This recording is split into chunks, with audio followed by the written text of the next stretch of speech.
Yeah, we can get it started. Recording has begun.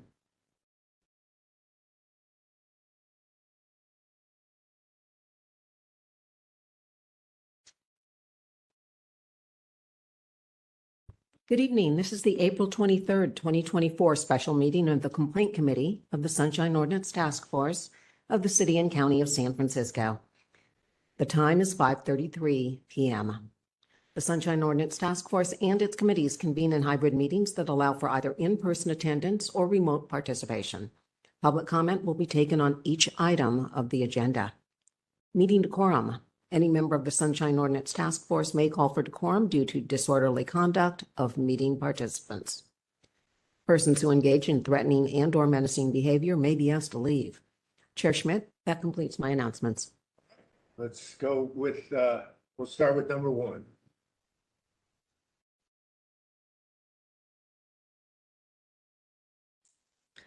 Item 1, call to order, roll call, and agenda changes.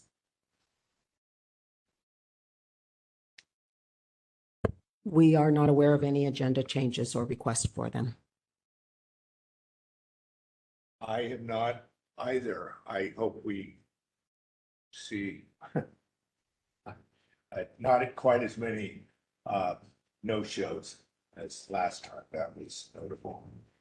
Okay, let's do roll call. Roll call. Chair Schmidt. Present. Chair Schmidt, present. Member Stein. Present. Member Stein, present. Member Sugarman. Present. Member Sugarman, present. We have a quorum. Number 2, please.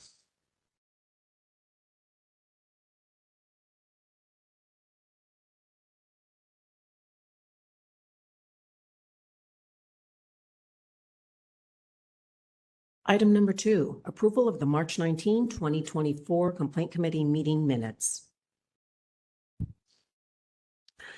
Okay, I don't have any changes. I did see that there was a Revision. revision in the last few days. And Mike, I have a minor concern as to whether that's going to be problematic in terms of, because it wasn't put out with the packet. But I'm guessing that the changes are not huge because maybe it was like change of a name, et cetera, but I'm sure we can work that out. The change was to clarify that Member Kumar was joining the committee in May. So the fact that she was absent was removed. Nothing of substance was changed, and the revised agenda was posted. It was added to the agenda and posted online, in addition being provided to the committee members. I don't think that's going to be a problem. I just wanted to note that.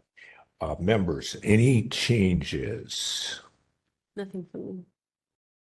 No changes. Let's, we got a 100% approval rating here. I move that we approve. I second it.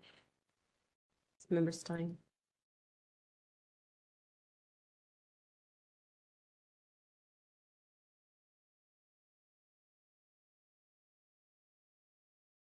We have an action moved by Chair Schmidt, seconded by Member Stein to approve the March 19, 2024 minutes. Public comment. Thank you, Mr. Young.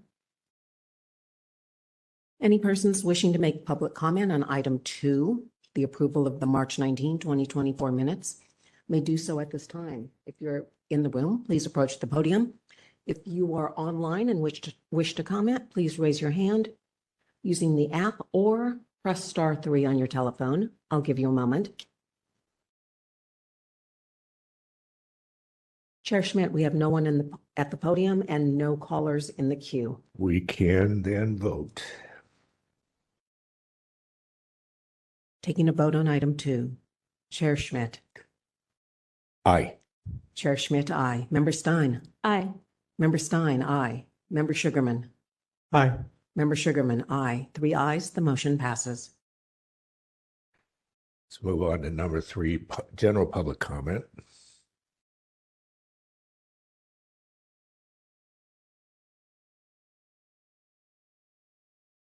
Item 3, public comment.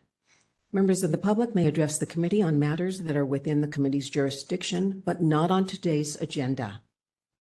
If you'd like to speak on this item, please approach the podium if you're in the room. If you are online, please raise your hand in the app or by telephone pressing *3. We currently have one caller in the queue. Let's take that caller. Hello, caller 415-996. You have been unmuted. Hello, this is Michael Petrellis calling in. I would like to say that I'm hopeful the Board of Supervisors this year will allocate funds to broadcast the full meetings of the Sunshine Ordinance Task Force. I think there are occasions where the full task force meets twice a month. Whether it meets once a month or twice a month, I would like for the full task force meetings to air on SF.gov TV. And I think this is a good year for the supervisors to allocate the funds necessary to air your meetings on SF.gov TV. Thank you. Thank you, Mr. Petrellis.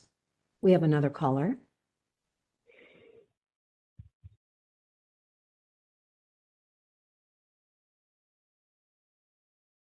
Mr. Neha. I wanted to you've echo been the same unmuted. comment. Can you hear me? Yes, Mr. Neha. Good evening, everyone. I wanted to echo the previous speaker. I think it would be wonderful for the sake of transparency and democracy for everybody to be able to see these hearings broadcasted live. I also wanted to say that it would be very useful to have not only the audio of these hearings recorded, but also the video and a transcript. Modern technology allows for very easy automatic transcription of everything that is being said, because oftentimes people have to go back and to refer to what was said in the meeting, and there's no better way of doing this other than the actual script, which is much more useful than just the audio. That's the end of my comment. Thank you very much. Thank you, Mr. Neha.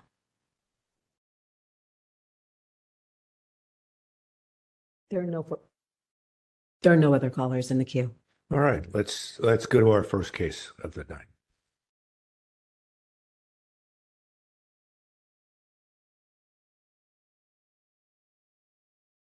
Item number 4, file number 23042. Complaint filed by Anonymous, SFS, against the Department of Building Inspection for allegedly violating Administrative Code Sunshine Ordinance Section 67.21 by failing to respond to a records request in a timely and/or complete manner. California Records. Sorry to interrupt. Am I looking at the wrong agenda? I have item 4 next, which is 24005. Thank you, Mr. Young. Item number 4, file number 24005. Complaint filed by Anonymous, ACU, against the Fine Arts Museum Board of Trustees for allegedly violating Administrative Code Sunshine Ordinance Sections 67.7A, 67.7D, and 67.16 by failing to post a meaningful agenda in a timely manner, acting on an item that does not appear in the posted minutes, failing to post minutes online, and California Government Code Section 54953C by taking action by secret ballot.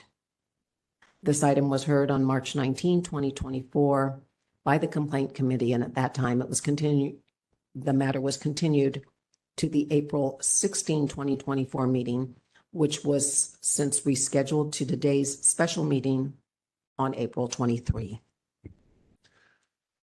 All right, I'm going to ask first if the parties are present. I know there was a caller earlier that was referring to this matter, let's make sure we have the parties here. Somebody, there's anonymous and a representative of the Fine Arts Museum Board of Trustees. We did have a caller telephone number beginning 415658, present for 24005. Caller, would you raise your hand, please?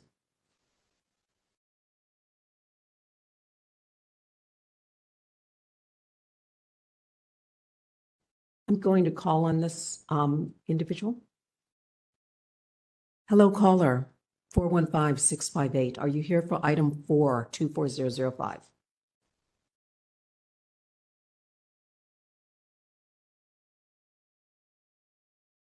No. Thank you. Muting you. Give me a moment. I believe I know which one it is. Thank you. Oh, hold on. It did sound like the petitioner or the complainant is already here. I think we found her. Okay. Yes, Hello, caller. this is the petitioner, and my number is 415-412-4705. We just needed the area code and prefix. Thank you. 412. Oh, Got it. You are unmuted, so we have you noted. Is there a representative from the respondents present today? Oh, there they go. I believe we have unmuted both parties. I've just unmuted you. Are you with the respondent? Yes, this is Party from the Fine Arts Museum. Okay, we have both parties unmuted at this time. Okay, good. This is our first case hearing, petition, complaint, whatever we wish to call them, of the day. Our procedures recently have been, we start with hearing from the parties first, up to 3 minutes from a petitioner complainant, and then that's followed by 3 minutes from a respondent. And then we have sometimes, not always, questions for the parties. And then the committee will determine sort of next steps. I think that that's probably generally what we're going to do here, especially with cases that have not been altered, because we're going to be hearing 67.21 matters slightly differently now. I'm not sure.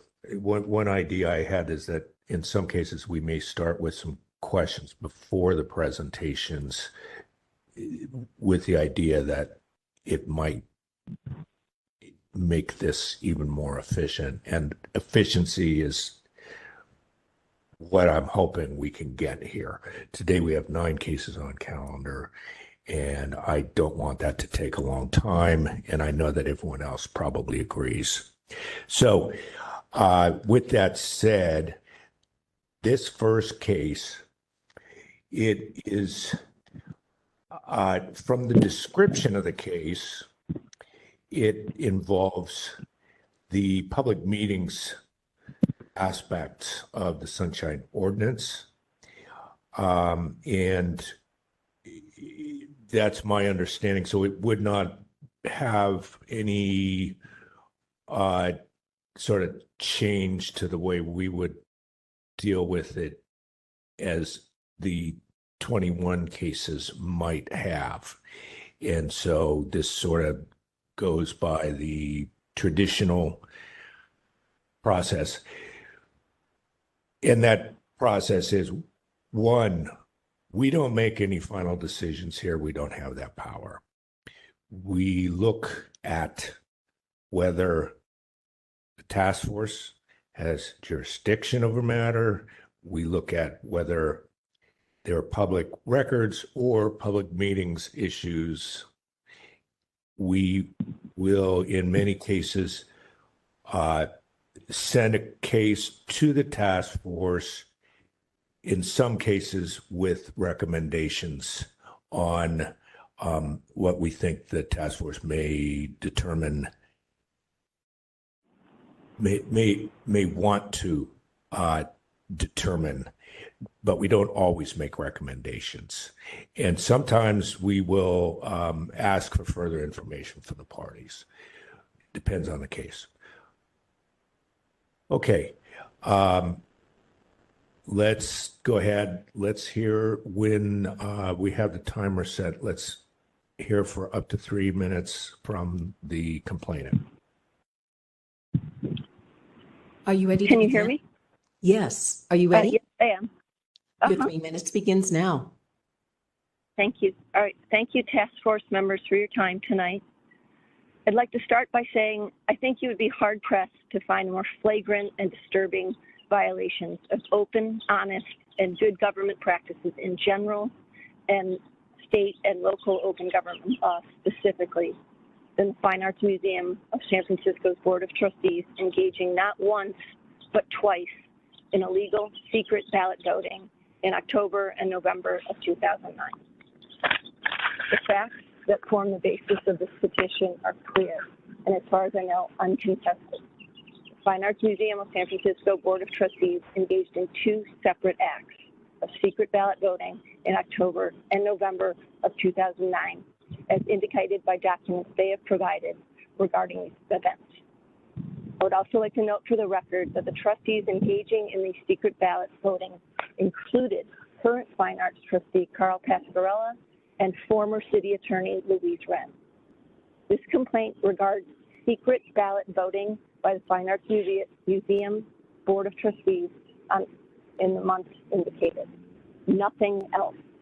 It does not speak to what bylaws are currently applying to the Fine Arts Museum Board of Trustees and whether or not there exists a current valid quorum of sitting legal Board of Trustees. It is simply about the secret ballot voting. Thank you for your time. Thank you. Thank you. All right, now we can hear from the respondent when the time is ready. And respondent, could you repeat your name for me, please? Hi, yes, it's Paria D from the Fine Arts Museum. Thank you very much. Are you ready? I am, yes. Your 3 minutes begins now. Sure. So first of all, I want to acknowledge that the Fine Arts Museum was late in its response to the task force and to the complainant about this particular file 24005. We had a bit of a delay in getting a response from our city attorney who was away out of the office. And so I'm summarizing a response that we sent a bit late to the task force beyond the deadline that was provided to us. The Fine Arts Museum does acknowledge that that all city boards and commissions must conduct all of its votes publicly and not within a closed session unless it is permitted, and that absent members may not vote by proxy. This particular board meeting did take place about 15 or so years ago, and so it did take some time for us internally to figure out what happened, largely because no current supporting staff for the board was able to answer questions about this particular board meeting because no board staff overlap existed from 15 years ago to today. So again, there's an acknowledgement of that. I did want to state as well that our board bylaws did state something somewhat different than what is in the city charter, which is not reflected in our current bylaws, which is that a quorum of the FAMSF board is 1/3 of the trustees in office, and then a majority or 2/3 vote of our board is required for making any decision at a board meeting. And so although the bylaws did state a higher threshold, the city charter actually has a lower threshold, which technically was met. But again, we do acknowledge that there shouldn't have been a vote taken with mail-in ballots outside of the board meeting. Thank you. Thank you. Okay, and we did get a a document from the respondent after the information packet was put online. I don't know if we will either consider that in anything we do here today or if we'll need to consider it, but we have had access to it. But that constituted I think it was a 2-page letter response from the respondent. At this point, members, any questions for the parties? Yes, Member Stein. Yeah, I just have one question for the respondent. It looks like the documents submitted show that in the 10/8/2009 minutes, there's reference to an executive committee meeting to amend bylaws on 9/10/09. The agenda for 9/10/09 doesn't seem to have any item about amending the bylaws, and I'm wondering if I'm missing something or if you can explain what was happening there. Hi, yes, this is Pariyadi. To be honest, just because of the timeline for when these meetings took place, I'm able to look at the documents that I have access to, and I'm not entirely able to piece together what happened in that time period and why that wasn't on the agenda. I do understand that there was this mail-in ballot that took place around that same time period that, for whatever reason, wasn't on that agenda. But outside of that, I'm not able to really piece together what happened during that time as to why it wasn't on there. Okay, thank you.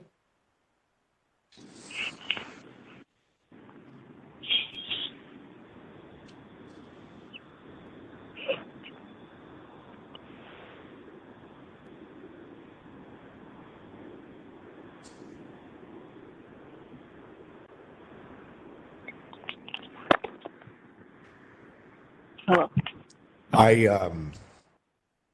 I don't think I have any further questions. I think we may still come up with questions, but we might as well go into what we call deliberations among the members. I will say one, again, we don't make any final decisions here, so there's a decent chance that we look at this and then we send it to the task force. We also, let me just note that in these meetings cases, we ultimately can find that we see violations, but we don't have the power to void actions. That's something that could be done, but that's restricted to what it would have to happen in the Superior Court of California. But that's not anything that we can make an order on. And I can't speak to what the legal effect is if the violations that are being discussed here occurred. And so, there's sometimes a vote may be just void, null and void, et cetera, because of a problem like this, but that would require a legal analysis that we can't do here today. Okay, members, any thoughts on what you want to do, what we should do with this matter? I can tell you what I have in my notes here. It seems like there might be a 67.7A violation for failing to post this item on the 9/10/2009 meeting agenda, and then a 67.7D for taking action on an item that's not posted on the agenda. I don't really see any substantiation for a 6716 violation, failing to post minutes online. I just didn't see anything that really spoke to that in the packet. It seems like there is acknowledgement that there was a sort of secret ballot taken, which seems to violate 6725 and California Government Code 54953C. And then there's also an acknowledgement that there wasn't a response within 1 day to the IDR to convert it to a regular request. So all of those things like look to me like they may be the relevant violations. I just want to say I agree with that. That there was, she said specifically there's delay in getting a response from the city attorney. The other thing that I don't really know about, you said about the secret vote, but there was also, she discussed mail-in ballots. So that was something that seemed to be like that there was an acknowledgement about that not being the way it was supposed to be done. That's all I had. Great. That sounds like we're all on the same page here on this, and so we can. It doesn't seem like we have any desire to narrow the scope of the matter. I guess maybe the main question at this point is, do we want to make any recommendations of any kind, or should we just say that the task force should consider all the issues presented? I would personally love to send it to the consent calendar with a recommendation that they find these violations. Or at least specifically the ones that were admitted to, for sure.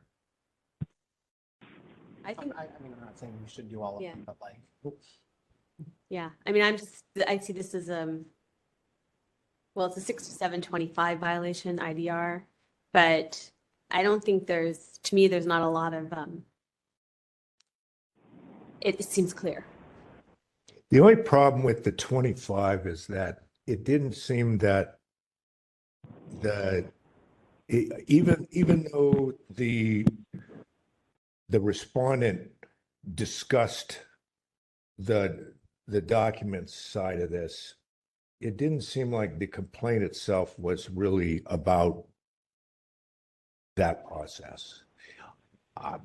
Maybe I missed something, but what I read was that this is about 67.7, 67.16 issues.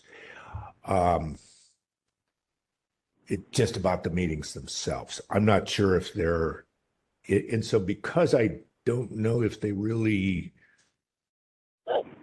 put that into the claim, I don't know if it would be proper for us to make a consent motion recommendation. But besides that, I could see 67.7A, 67.7D. Also, your recommendation that we not find anything on 16. And if there's anything further, I'd certainly consider it. That's my thoughts on this. Well, the only thing further that I think should be in there is the California Government Code 54953C, which I think is central to the petitioner. Yes. Okay. Should we create a motion with three violations and put it on the consent calendar? I can attempt it. Let's do it. I would move that the SOTF has jurisdiction over the matter, that it involves public meetings, and that we want to send it to the consent calendar with a recommendation to find a violation of 67.7A. Wait, I'm in the right place, for failing to post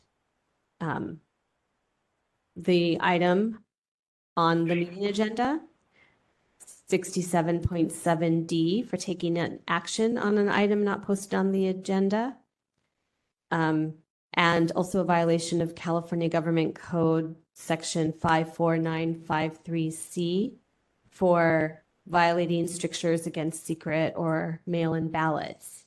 And we also do not see any substantiation for a 67.16 violation for failing to post minutes online. And a clarification regarding the California government code, please. 54953C. And is there a second, please? Oh, I second.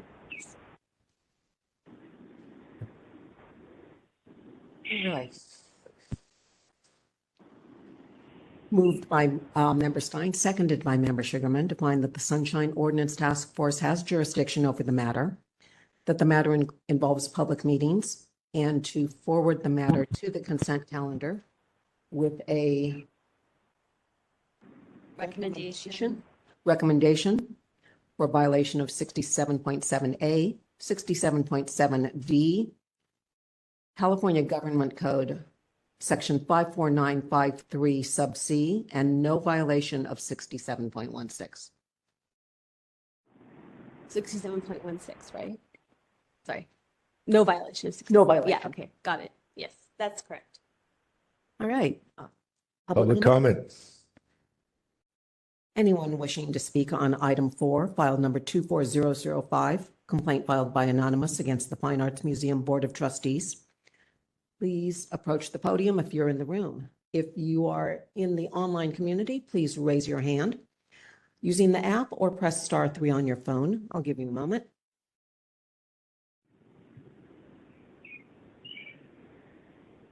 Chair Schmidt, we have no one at the podium and no one in the room, in the online community raising their hand to speak. Time to vote. Time to vote. Member Stein. Aye. Member Stein, aye. Member Sugarman. Aye. Member Sugarman, aye. Chair Schmidt. Aye. Chair Schmidt, aye. 3 ayes, the vote passes.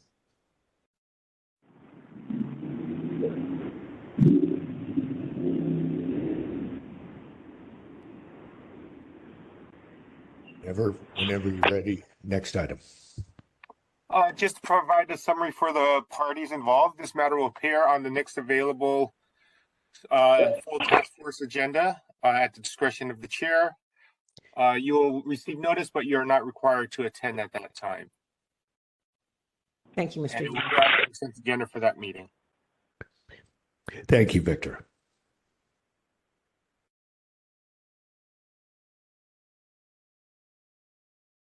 Item number 5, file number 24013. That's 24013. Complaint filed by Michael Petrellis against Supervisor Asha Safai, Board of Supervisors, for allegedly violating Administrative Code Sunshine Ordinance Section 67.29-5 by failing to respond to a request for Proposition G calendar in a timely and/or complete manner. From respondent, we have Ms. Lila Carrillo. We have Mr. Petrellis in the room. Mr. Petrellis, would you raise your hand, please, so that we can unmute you?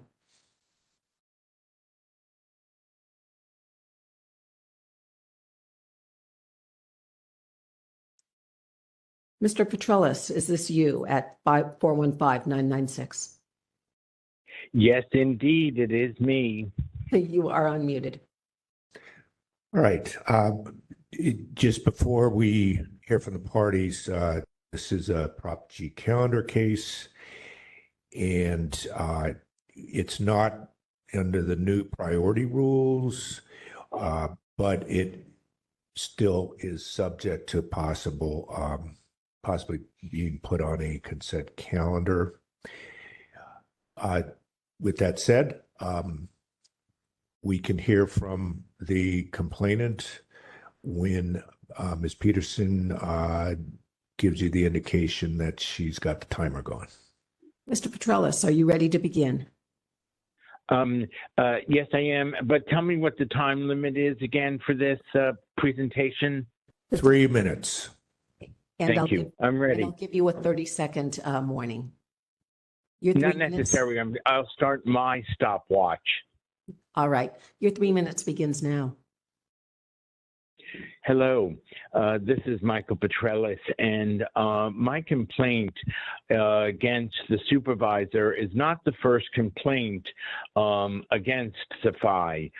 This is at least the second, possibly third complaint I've lodged against him regarding his calendar. In this instance, I see that it took about 9-10 days for the legislative aide to acknowledge receipt of my request. That was way past the 3-day limit. That's part of the Prop G law.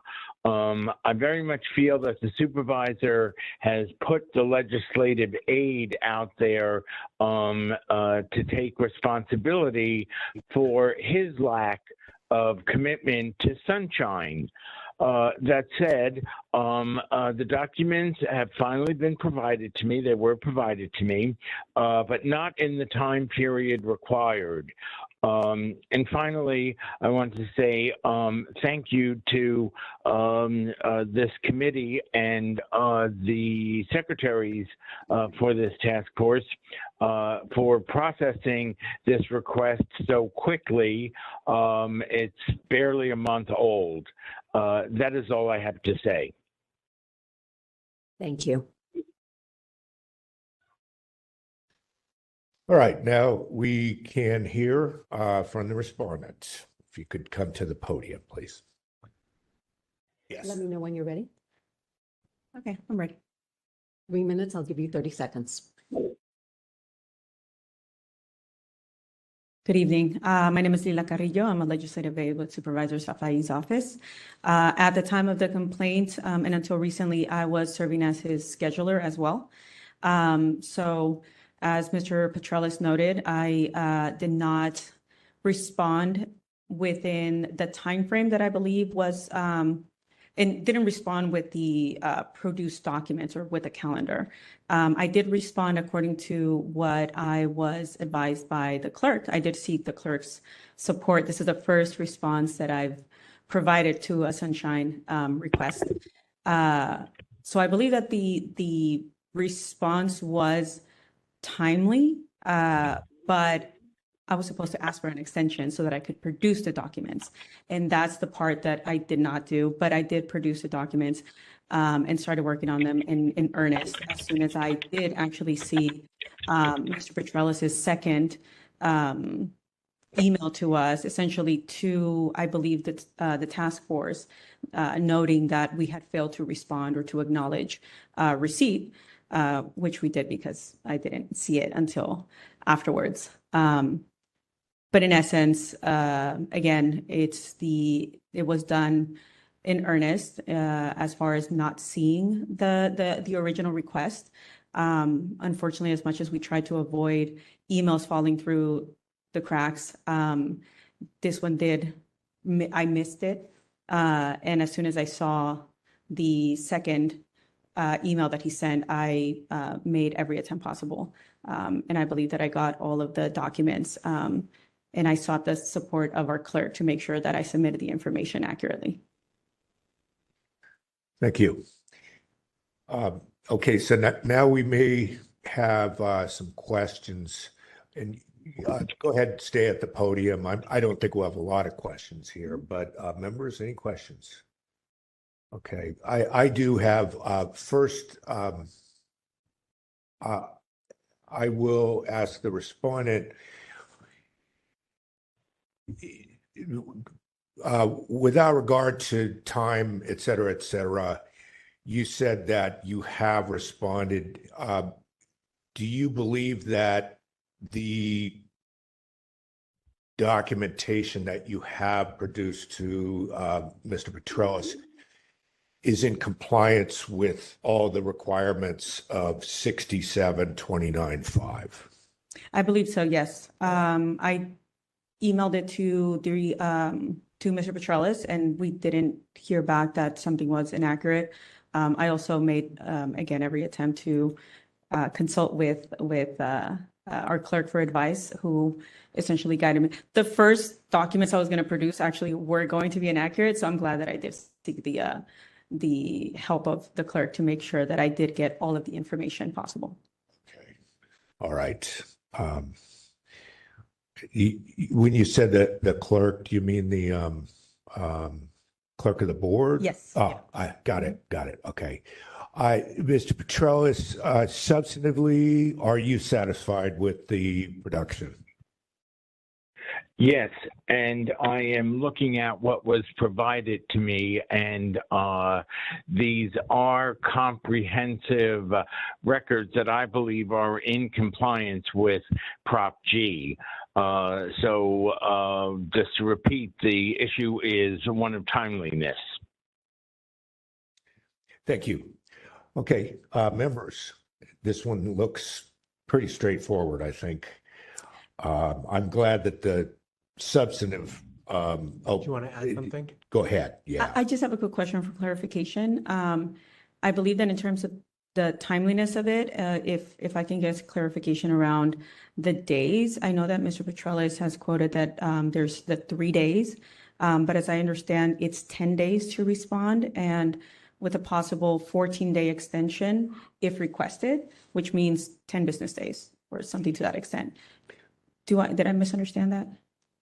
I think that it's a good question. And members, if you have any thoughts on how we would answer that, there is a different time requirement in 6729.5, which is pretty important. Yeah. Member Stein?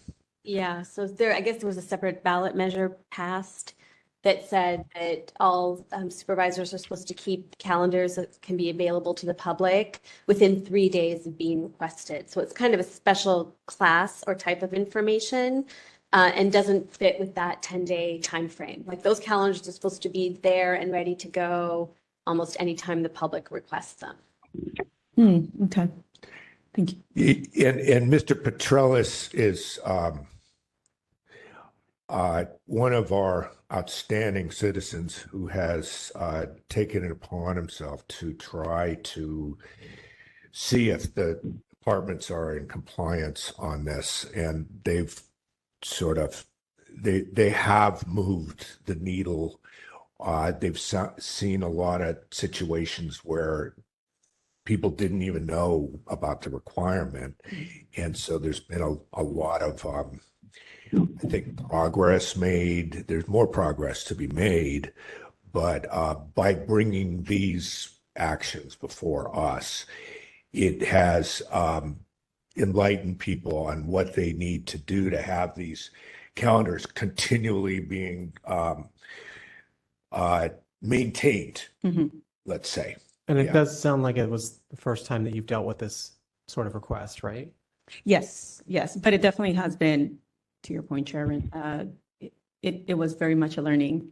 I mean, I appreciated being able to, I'm very sorry that I missed it, the time frame, but it was a good exercise for me as a scheduler for my boss. Okay, thank you. Okay, members, let's have a motion if you, you go ahead. No, I have a radical suggestion. Oh, sure. Sorry, but I'm wondering if he'd be interested in withdrawing if it was just the first time thing, it's really a timeliness thing, right? So it's not someone who's coming up and saying something is happening. Sorry, that's Maybe into the microphone, I'm not sure. Yes, I'm sorry. That's because I feel a little timid saying it. But my suggestion is whether Mr. Petrellis would be interested in withdrawing the complaint, because I do see a timeliness personally. Like it seems like there is one, but it also seems like this person wasn't. It's not something that they were prepared for, and the document production was complete. That's my personal suggestion.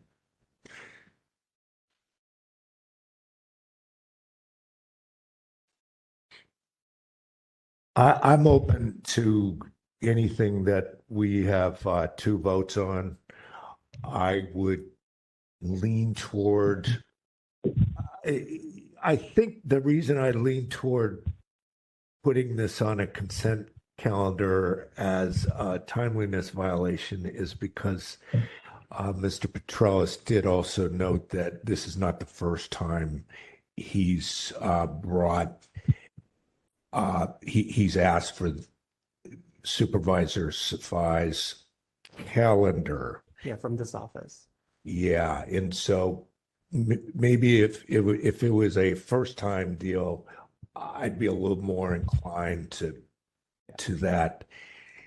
But maybe because this has happened before with Supervisor Safai. Yeah, that's fine. It's just an idea.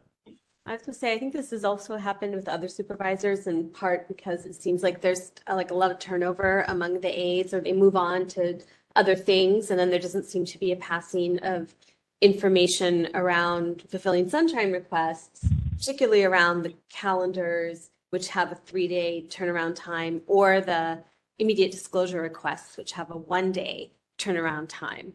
So it's like two special classes of requests that people kind of need to be on the lookout for, but because there's often new people who haven't been, and the training hasn't like covered that, it slips through the cracks. Well, it's good that Supervisor Safai and Mr. Petrellis are becoming very aware of these requirements, since either of them is possibly going to be our next mayor. They're both candidates.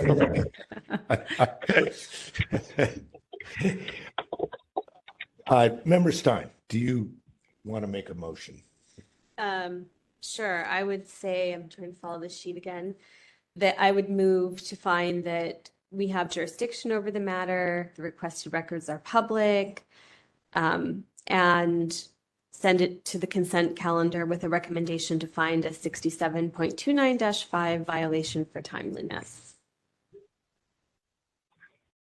I can second.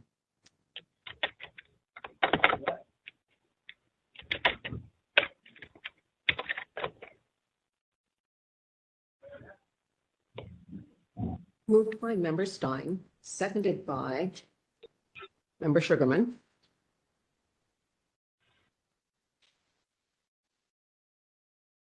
To find that the Sunshine Ordinance Task Force has jurisdiction over the matter, that the requested documents are public, and refer the matter to the full Sunshine Ordinance Task Force consent agenda. To find a violation of Administrative Code Section 67.29-5 for timeliness. I'm missing something. 67.29-5. 67.295 is for Prop G calendar, well, for calendars of certain officials. So it's failure to provide a Prop G calendar in a timely manner, something like that.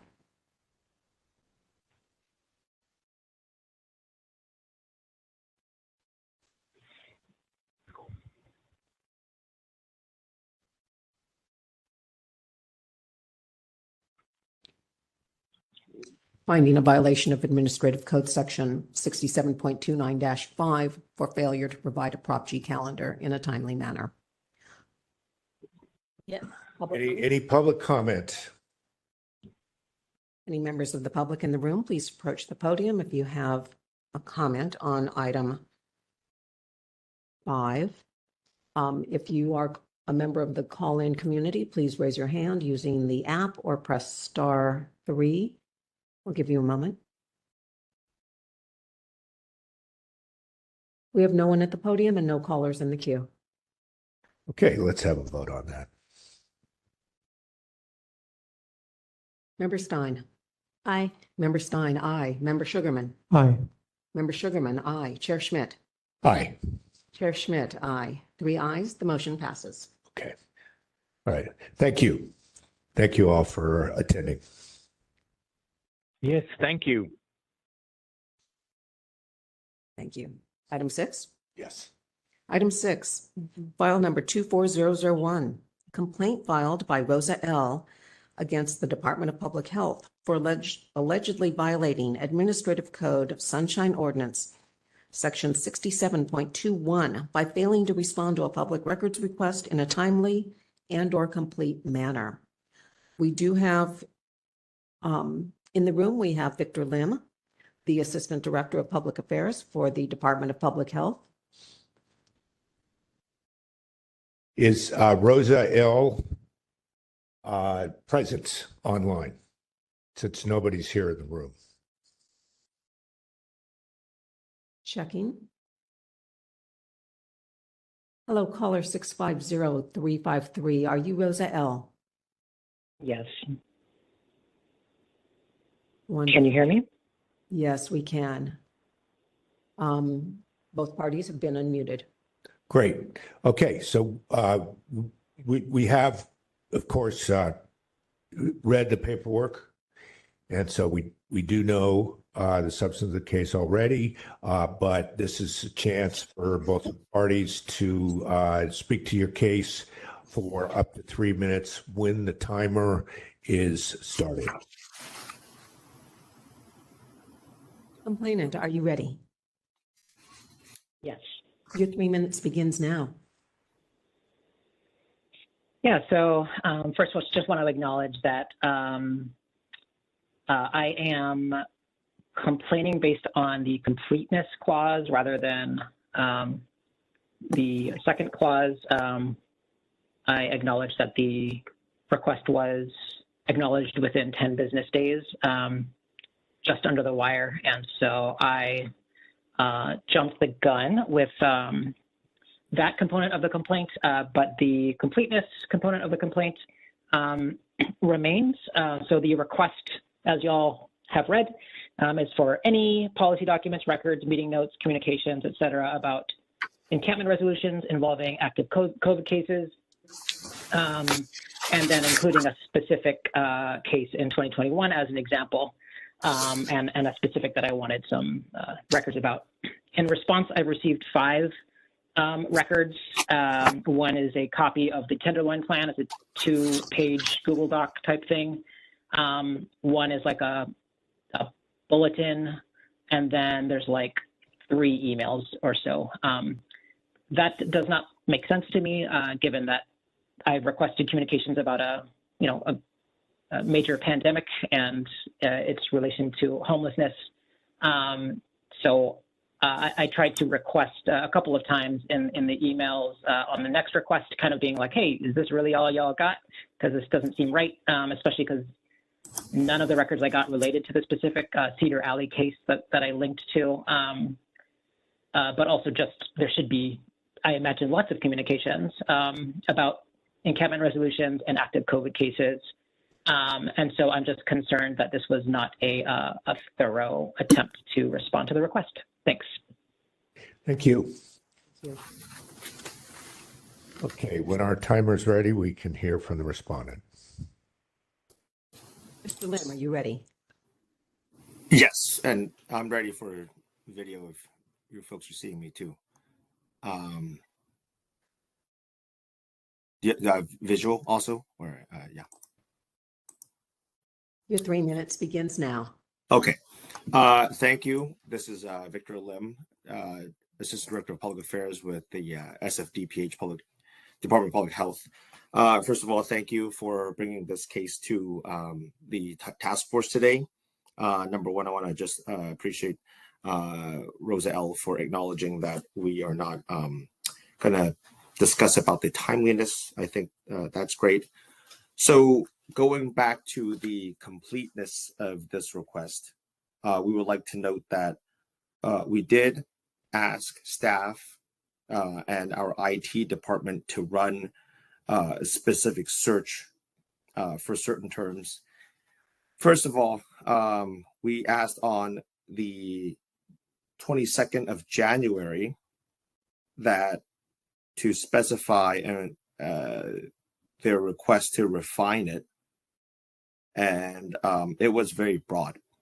So we were not able to get a narrowing of what the search terms are and for which particular staffers. The Department of Public Health has thousands of employees. And so having to run a search with the IT division without knowing who we want to specify for the staff, that becomes a challenge. We're happy to work with Rosa L. To refine the search and to reopen the case if she or the person is willing to give some more specific search terms and the scope of the request. But yeah, we did reopen the case to conduct another search. And recently on Friday, we've gone through everything. We believe that our process is thorough and we closed the case on Friday. So that's where things stand with the Department of Public Health on this request. Thank you. Thank you. Members, questions for the parties? This is Member Stein. I have a question for Mr. Lim. So you closed the case again on Friday after a second search. Were additional documents found? No, we did not find any additional documents. We did exhaust everything that we could. The person was asking for us to run for the terms encampment and COVID, sent or two from the mayor's office, any members of the Board of Supervisors, the Department of Emergency Management, SFPD, or the Public Works. What we did do to begin with was it was helpful that the requester had given us the case for Cedar Alley. And so we focused on that, and we focused on the staff members, particularly doctors and medical professionals that did get involved with the Cedar Alley case that the requester cited and did provide us a previous next request link. We did look through all those documents and we tried to do as a thorough of a search as possible for that case. Additionally, what we did was we asked for the staff that could direct us back to particular members that are still with us that worked during the COVID command response on the particular case. But again, the way that DPH conducts a search for records, if the requester is unable to provide more search terms, and this happens quite often, or if they are unable to specify which particular staff members, it becomes an undue burden for our department to search for the thousands of emails for all staff. But again, given that the requester is here today, we're very much open to negotiate and see how we can help with this request if she feels it's incomplete. Thank you. So can I ask the complainant or the petitioner, do you have any suggestions for search terms or people or anything that would help refine this search further?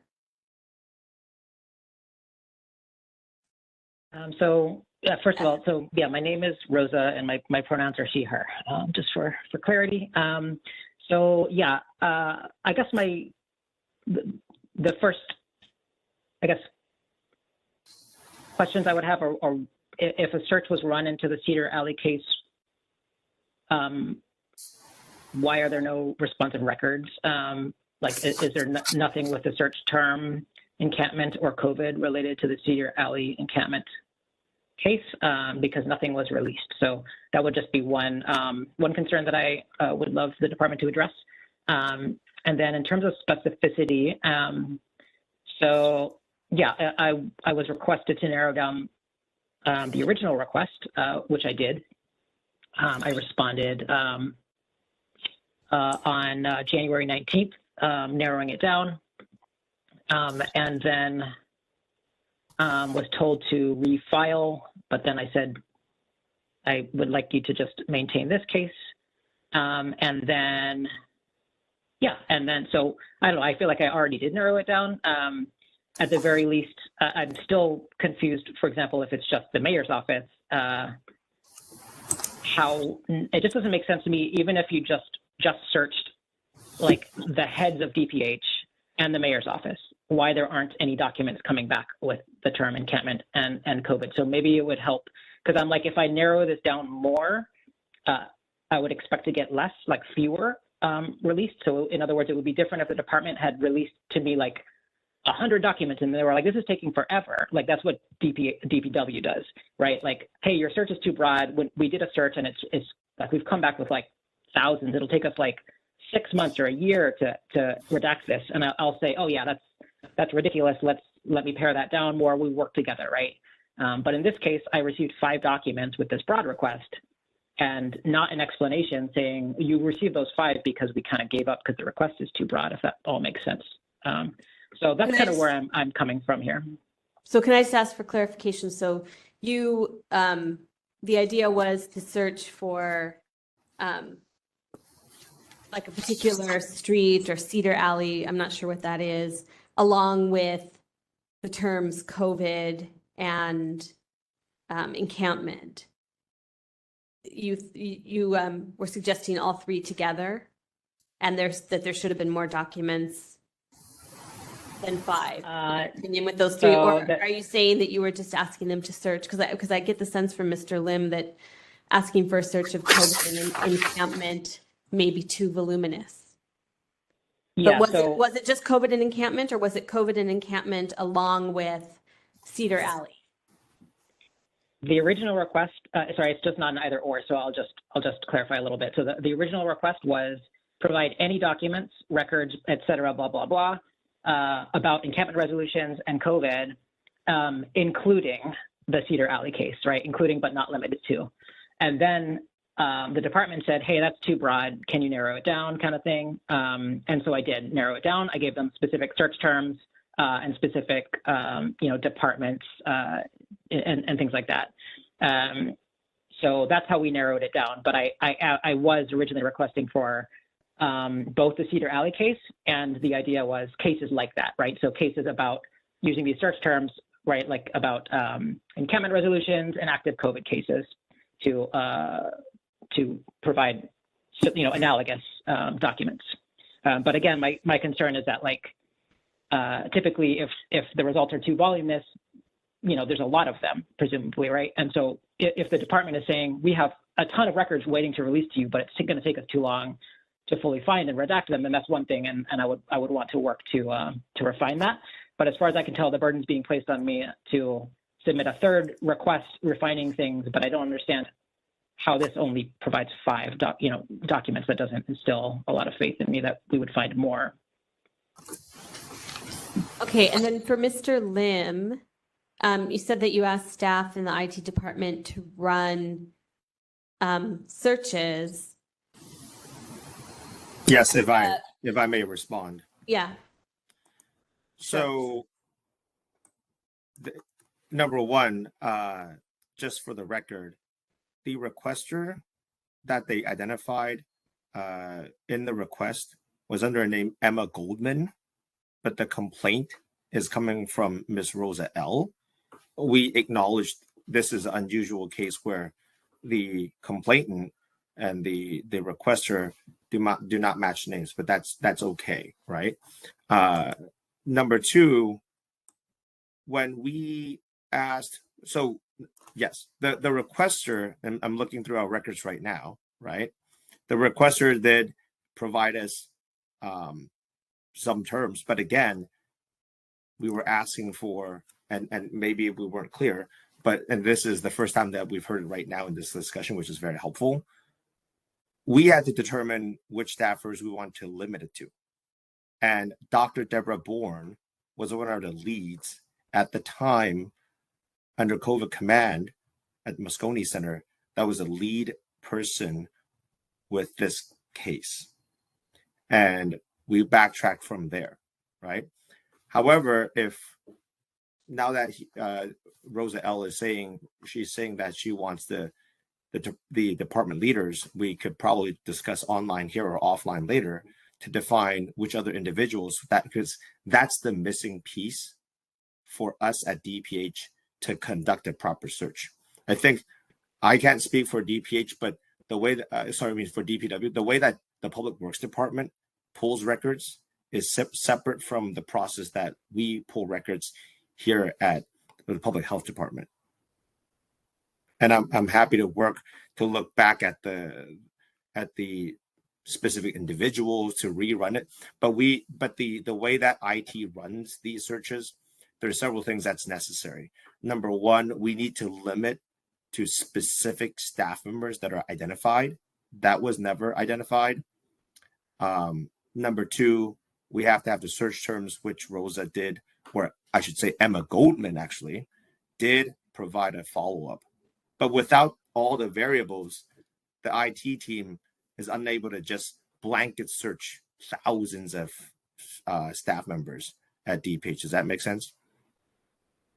Yeah, I was just trying to find out what specific search terms. So when you did Cedar Alley search, you only got 5 documents when you use that term? Well, yeah, that's if you look at the attachments, I'm not sure if it was provided on the batch of responsive records that we released on February the 2nd, 2024. It has to do with DPW, and then it involves our Dr. Deborah Bourne. Actually, it was dated April the 6th, 2022. We're not sure. And the title says circling back about pausing and cleaning for COVID. We knew for a fact, based on the search parameters from the original request, that had to be responsive. And if I may, for the record, I'm going to read the way that it was requested, right? The request says, please provide any policy documents, records, meeting notes, or communications, parentheses, texts, emails, chats, etc., close parentheses, about encampment resolutions involving active COVID cases, comma, including but not limited to communications with DEM and DPW cited in the Cedar Alley case in 2021. And the requester, Emma Goldman, provides the link. And then it says, please provide results on a rolling basis. Please identify and release records relating to the 2021 case first, and then proceed with other records. So are you saying that when you did a search for encampment resolutions and COVID, the response was voluminous, or did you not do that search? We're not able to conduct a search without knowing specific staff members. That's always been the department policy. And would there be a way that a member of the public could identify who the staff members would have been who were in charge of encampment resolutions and COVID? I'm not sure. I wasn't with DPH at the time. I was with DEM at the time, and actually I previously worked on several responses for Miss Rosa L here, and so I have a history of working with this requester. Okay, thank you. All right. I have a couple questions. First, to the complainant,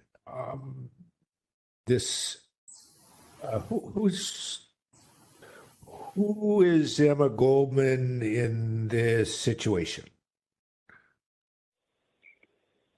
Sure. So next request allows you to, in fact, the Sunshine Ordinance allows you to submit anonymous public records requests. So I do that sometimes because there's a good reason for me to do that sometimes. Okay, so you were using that name, but it was you who did this request? Yes, there's one individual here. It is me. My name is Rosa, and my pronouns are she, her. Got it. Okay, thank you. That answers that concern. I'm going to move to the respondent. In your department, I know this kind of sounds a little bit old-fashioned, but isn't there sort of a file of some kind on this Cedar Alley case? It sounds like you've, spent time trying to figure out how to search emails, communications, et cetera. But I mean, if someone wanted to find out what happened back in 2021 in connection with that specific case, wouldn't there be some nucleus of information that we old school people would call a file on this particular incident? Yes, thank you for that question, sir. Number one, the case in 2021, when that took place, we were all still remotely deployed to the Moscone Center, so we wouldn't have any or a minimum amount of physically printed files, because that location was not any of our offices, right? We were deployed there for 15 months from March of 2020 to July 1st of 2021. Number two, I think depending, and I can't speak for my colleagues, I would have to go back to Dr. Deborah Bourne and to others at the time that were assigned temporarily on the emergency assignments, right, for any of the homeless response work for COVID. And I would need to ask how they kept these cases. The case at the time, it is tracked. I can say that there was a tenderloin plan, and these sit reps or these notes. One example we released on January 11th of 2024 is an example of the interdepartmental response work for COVID cases related to encampments. And this is me speaking from experience as a former member of DEM, also deployed to the COVID response work at the time. Does that help answer the question, sir? It does help, yes. So there was depending on the case, right? Number one, for this case, I think different from DPW, when I brought this up, I had to go through and make sure there was no PHI information that was inadvertently released, right? That's different from the DPW side of the team, right? We understand that medical personnel would be part of this response work, including members from DPH and COVID Command and TPW. And there was, I believe, a fear with a positive COVID case in the camp. They had to conduct an investigation. I'm not at liberty to say what was the outcome of it, but they then followed the procedures of the protocol, which is IG 215 for the safe sleeping villages.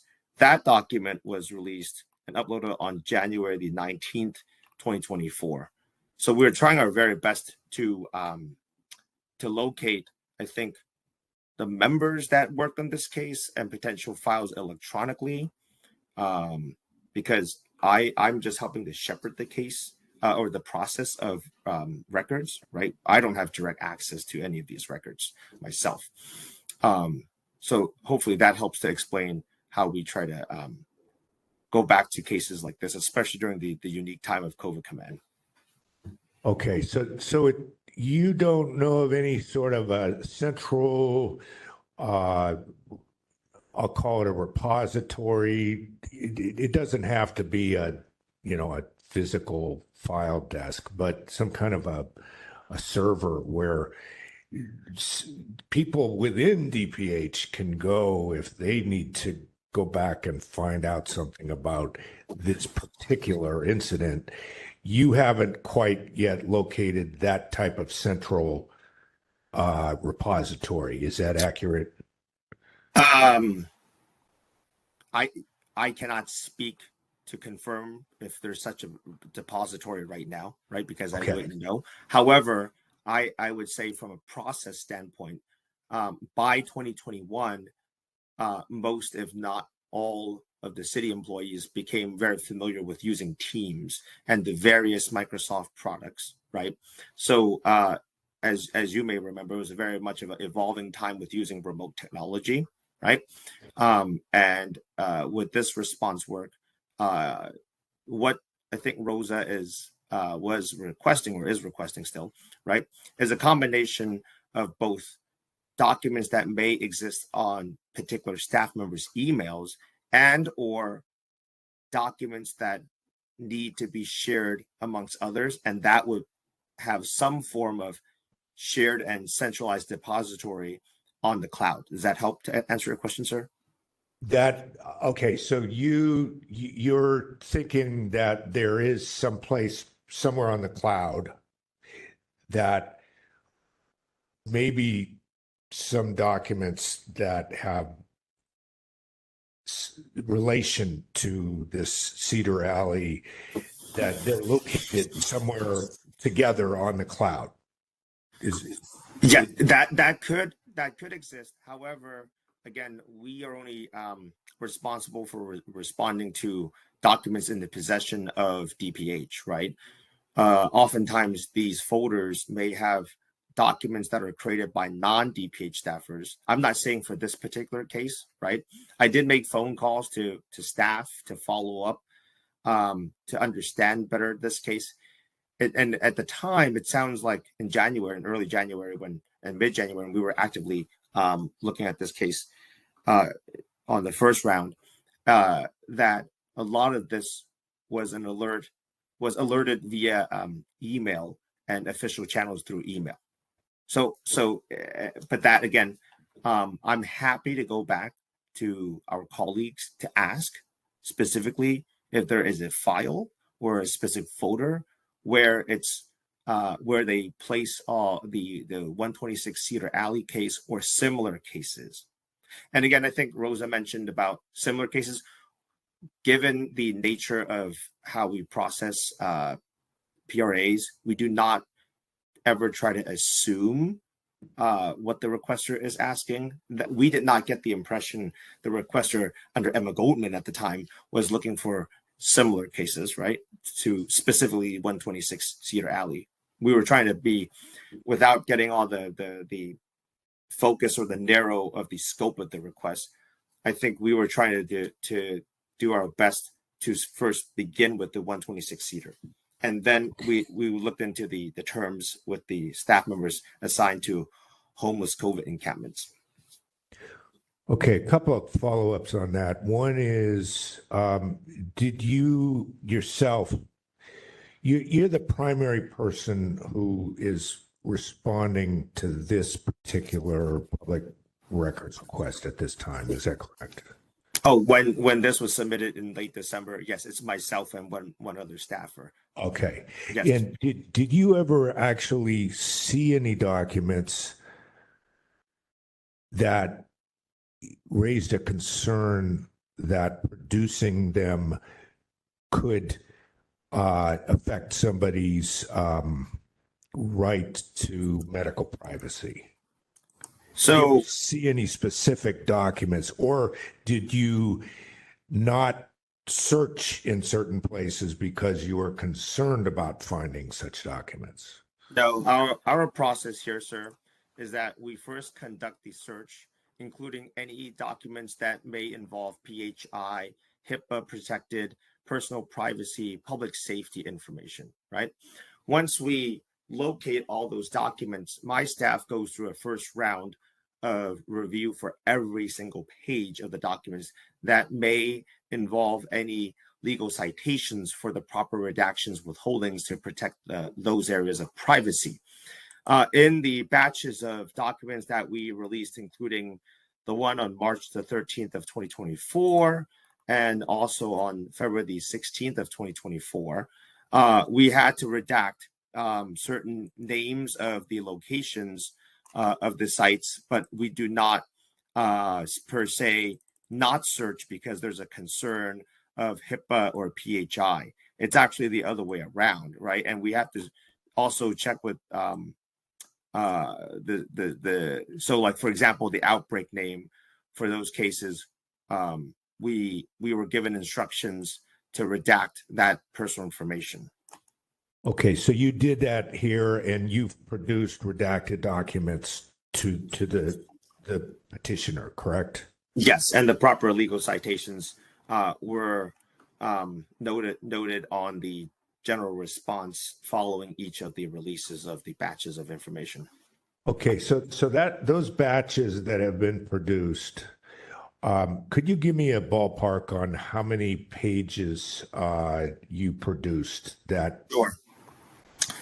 The batch on March the 13th has 5 pages. The batch on February the 16th has 5 pages. The batch on February the 2nd, our emails, has 7 pages. The batch released on January the 19th, which is the policy for the interim guidance for safe sleeping villages to reduce the risk of COVID-19, approved on May 19th, 2020, is a PDF document with 8 pages. And finally, on the 11th of January, that responsive record was a total of 4 pages, sir. Okay, thank you.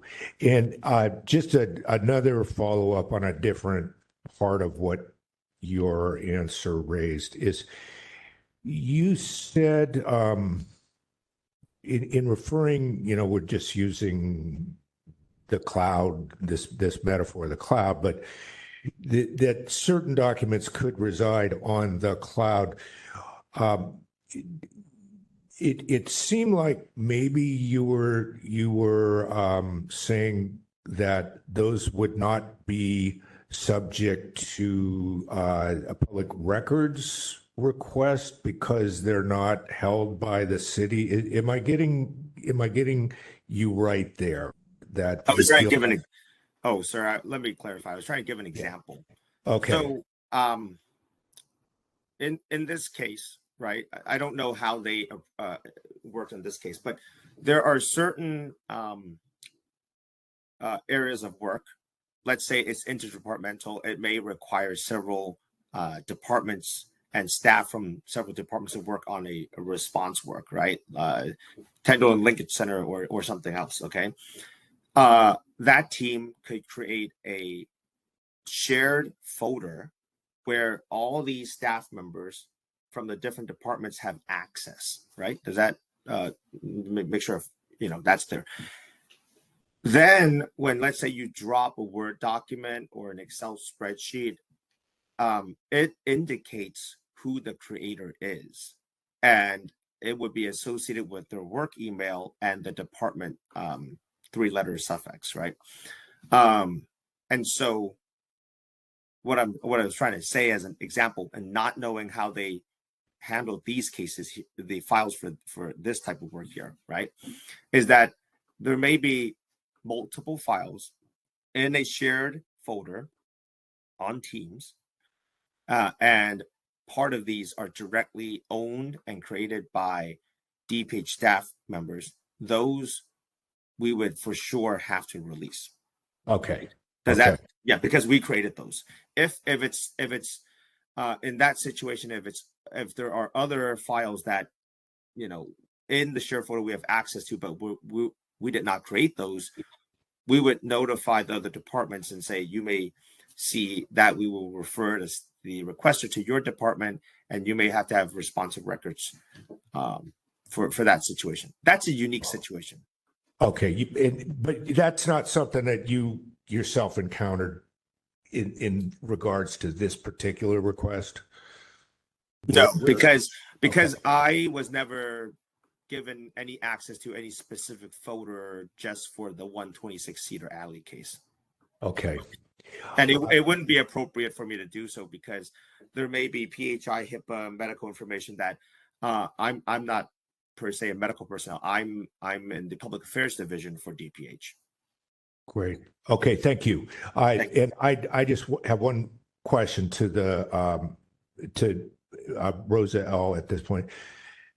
Is there anything about what you've heard here today that can help you to try to pursue further the records that you're pursuing here? I'm just wondering if any of this can, and you don't have to tell me what it is, but is any of this going to be helpful to you?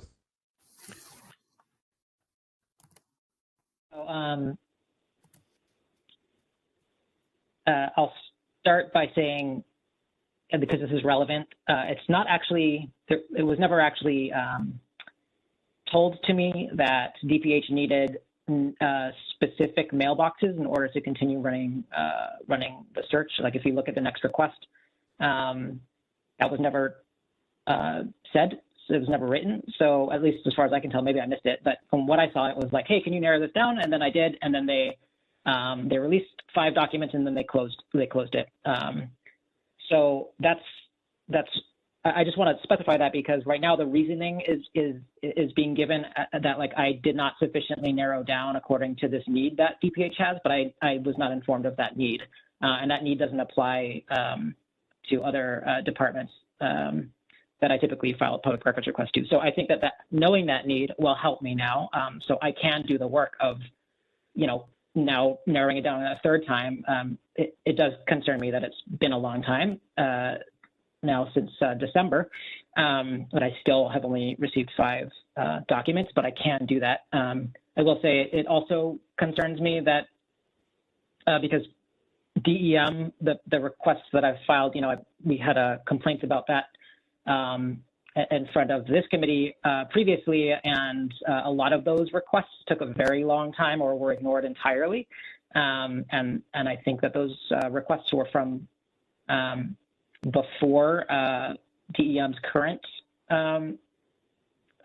employee managing the public records request. So I just want to make sure that if I proceed to provide this clarification, that it's actually going to go somewhere, because again, this would be the third time I'm trying to get things going there. I will say that I think I can do that, provide a list of specific people on DPH's side. I would want to continue this complaint anyway, though, because this just seems very clearly not comprehensive. 5 documents, no specification given to me that they needed more information. They just released 5 and closed it. That's pretty cut and dry to me. Okay, thank you. No further questions for me, and I can't tell you exactly how you should, go forward here. I understand that it's hard to know if you're just sort of going to not end up with anything, but that's just the nature of the situation you're in. Members, any other questions, or should we move this case on in the way that we think is suitable? Before you do that, members, may I respond to the last response of Ms. Rosa L? Yeah, I'll allow it. Thank you. And again, I want to express our apologies if we were not clear. And looking back at this, I think we may have missed that specific ask, and it is fair for Rosa to point that out, that we didn't spell it out. The other procedural clarification we would like to formally request is, usually we want to single source this and continue the conversation with the actual requester on next request, which is Rosa L, and prefer not to email. And would like to ask if Rosa, if it's okay, we continue to communicate on the next request platform to work on the refinement of which staffers, and then we're again happy to go back and conduct a more thorough search again, and we have every intent to do so. Thank you.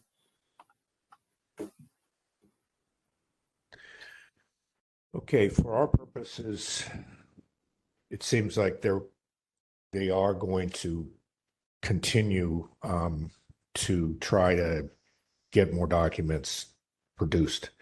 But we also, partly because this is a 6721 matter, and so this is actually our first that I can use the word priority for.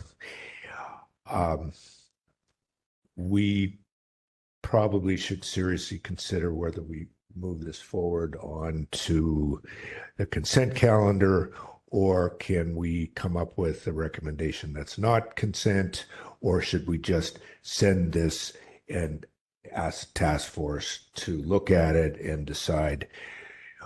Because again, to the parties, we can't make any final decisions here. So, any thoughts, members? Yeah, I'll just say, so this is one of those requests that has been kicking around for at least 6 months, I believe. So not resolved within the time frame that we generally want to see under 6721. I do wonder, you know, if there's something here around like a failure to assist the requester adequately, which is also is 6721C, because it seems like, you know, sometimes just like a short conversation can go a long way in helping people find the documents that they want. And it just seems like it wasn't really made clear why, you know, how this request needed to be narrowed in the communication that existed originally, which may have led, although we don't know for sure, to additional documents being found that, you know, around what the requester is seeking. That's an outstanding catch, is the C. I like that. That's definitely something we should be looking at here. It does seem like the communication could have been better here if there was a concern with that the matter was too broad.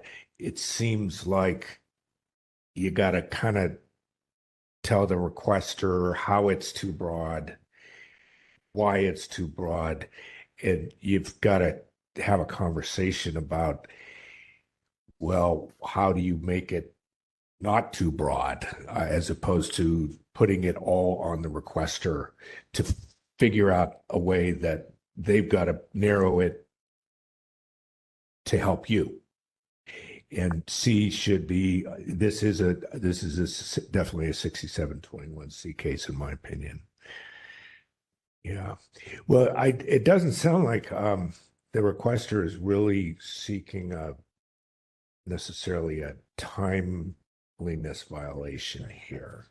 So either we leave that alone, or we, go ahead with it, but maybe we should put this on. It does seem like there is a C violation in terms of what I think we can report. If we're going to do this, put it on a consent calendar. We could not put this on a consent calendar, because maybe if we thought that the parties need to go before the full task force for one reason or another, we still have that option, I believe. And then yet, because it's 6721C, we could have it come up soon, as opposed to it would be given the regular backlog process that non-6721 cases are still subject to.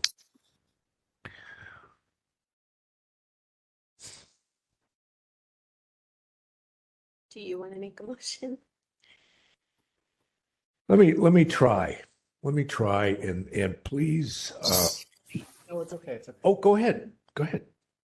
No, it just from everything that I heard, I just wanted to add, well, not add, really, just to echo that it seems like this person, to me, it sounded like they're not necessarily going to get what they're looking for. Like, it just sounded like we'll narrow it this way or try it this way, and there's going to be another reason that comes out as to why that's not productive for them. So I didn't know how that felt in terms of like violation. It's just kind of like my general impression from what we heard. That's all. That's why I didn't have a motion. No. Yeah, I think this one it's not, every case we get is a little bit, it's it can be different than the other cases. We have certain sort of like different animals. Some cases, everything's already done and you're just simply trying to point out what went wrong or what didn't go wrong. Other cases, it's a continuing, there's a continuing effort to get something done, get something produced, et cetera. That's definitely happening here. And so, we may end up where we get a determination by the task force and there continues to be an effort to, we would have an order that the task force would issue, which would say that you've got to produce certain things. And so this could continue on. But with 6721, the order itself is sort of what we're trying to get to. If it seems like something hasn't been produced, let's order it be produced. And that seems to be where we're at here. I will move that we place this matter on the consent calendar before the full task force and recommend a finding of a violation of 67.21 C for inadequate efforts to assist the requester in refining their search. And that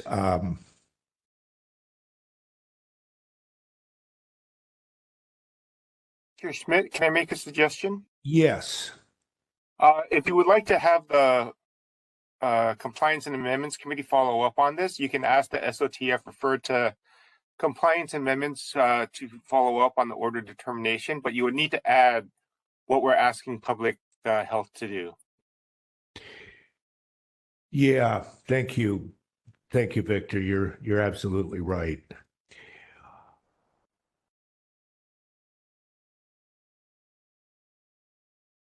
I'll add that the matter,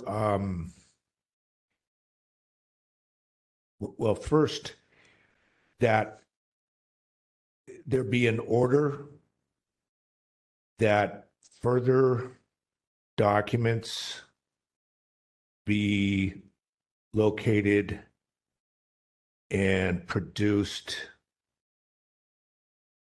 that are responsive.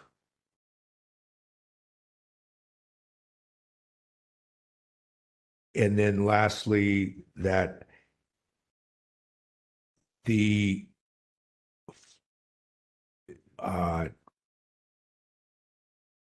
response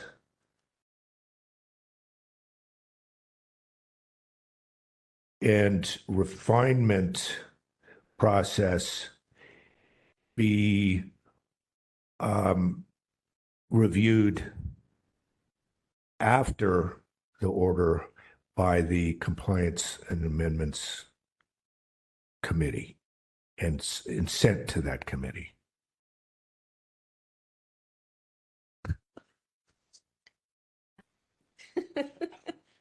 I know that I just tried to do it word by word, and I'm open to any kind of changes people want to make. I'm looking for clarification on the sequencing. So, action by Chair Schmidt to find that the Sunshine Ordinance Task Force has jurisdiction over the matter, that the requested public, let me back that up.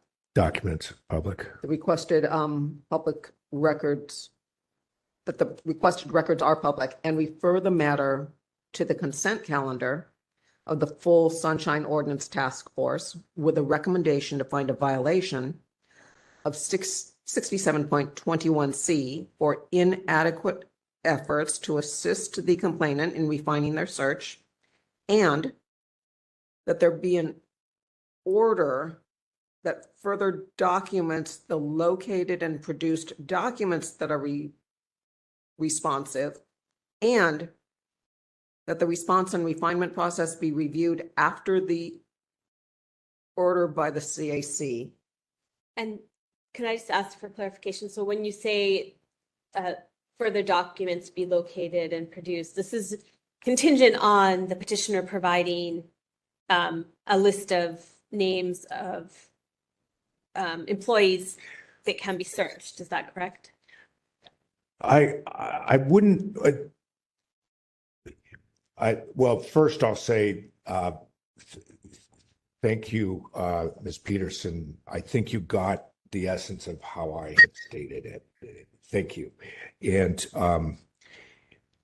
to Member Stein, I get where you're going.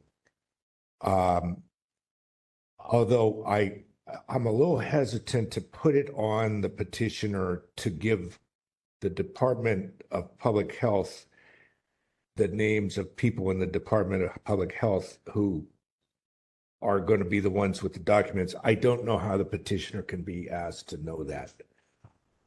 It's not being an employee of that department. I guess we could change it to say that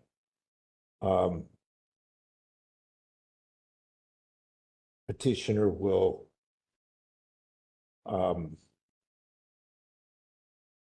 work with the respondent to somehow to, and this is not something that I want to put on what we have so far, Ms. Peterson. I'm just talking here. I think they need to talk to each other, but I don't see how we can ask that the respondent should say, well, you have to tell us who the people are that we're going to look for. You have to tell us who our employees are who might have these documents. I just can't imagine that would be productive in any way.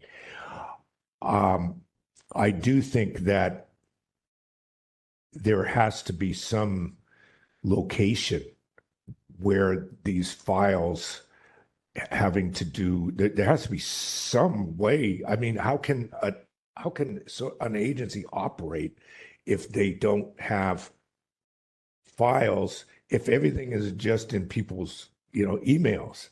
And so there's got to be something that is a way that people at the agency itself can find their own information within the agency. And so I don't know exactly how we can ask the petitioner here to work with the respondent to actually get to what she's looking for. I think they've got to figure out a way to do it, and they need to somehow have a conversation which is not just like sending these messages to each other every couple of weeks that seem to be ships passing in the night. I wonder if the agency would have, it seems like the agency should have the ability to identify who within the agency managed encampment resolutions. And that it's those people's records that should be searched. Agreed. Yeah. May I comment on this? Yes. Oh, yes. I that's think fine. Yes, I think for the process here, I wouldn't put the burden on Ms. Rosa L to specifically give any specific names, right? I'm happy, and our team would be happy to go back and talk to our staff and come up with a short list of potentially point people that we would like to prioritize the search first, which we've done in other situations. I think, and number two, if we put the ask through next request or email, if we may obtain a phone number, or if we give Rosa our work phone numbers to find an amicable time to discuss over the phone, that would also be very helpful. Again, we want to make this process as easy and thorough as possible. Thank you very much. And I will say to you and to Roselle, we don't spend nearly this much time on every case we see here. Some cases are very straightforward, and some cases there's no documents, and we're not going to spend a lot of time. But this one, it just seems like it's a little bit complicated, and so we're just trying to figure out a way that it can. These are important issues that we're looking at here. These are public policy issues, and we're just trying to figure out what's the best way that you can work together and how can the task force enable that. Yes, member Smith. So, Mr. Chair, so can we include that DPH provide a list of point people involved in the encampment resolutions and, facilitate a search of those people's records they may have access to? Let's add that in. So what I had that you got great, Ms. Peterson, and then we add that to what I had. Could I have clarification, please? So there was a discussion that the response and refinement process would be reviewed after the order by the CAC. At what point was the matter referred to the CAC? After the task force makes its order. Because we're making a proposed order. That was what I was and that's all. You already have it in the text, the proposed order. Okay. And so after that order, it'll go for the Compliance and Amendments Committee to watch over this. And so what Member Steins, what she's given detail to, you could say that the Compliance and Amendments Committee will review the efforts by the parties to refine the I'm sorry, not to refine, but to determine a searchable, refined list of DPH employees that serve as point persons involved in encampment resolutions around COVID. Excellent. I hear after that service point persons. Involved in encampment resolutions around COVID.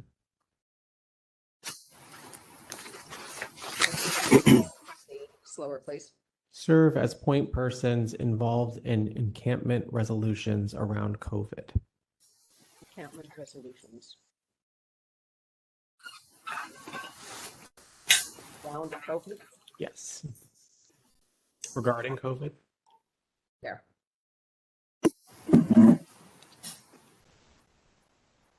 Okay, I'll see if we have a second for that motion. That will be included, not as part of the order, but included as an additional request that the committee requests the following. I would say recommend, because this is going out as consent agenda with the proposed order, and this will be part of that proposed order, in which the full task force can adopt. Thank you. I agree, Victor. Yes.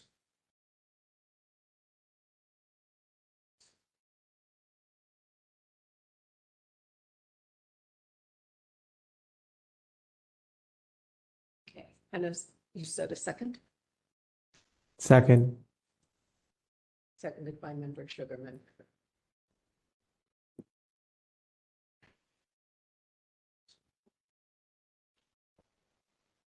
Public comment?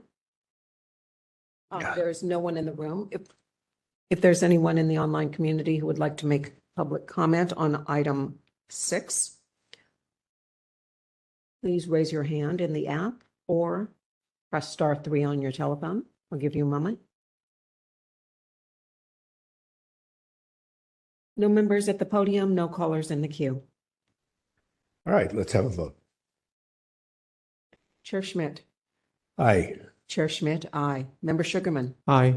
Member Sugarman, aye. Member Stein. Aye. Member Stein, aye. 3 ayes. The motion passes.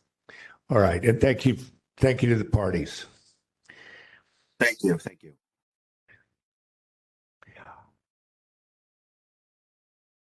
I think let's go ahead with the other Rosa L case, which is line 7, and then maybe I'll give people a break after that.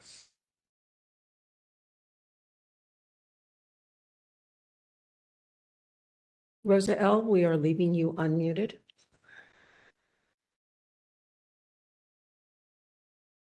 Hi. Just a moment, please.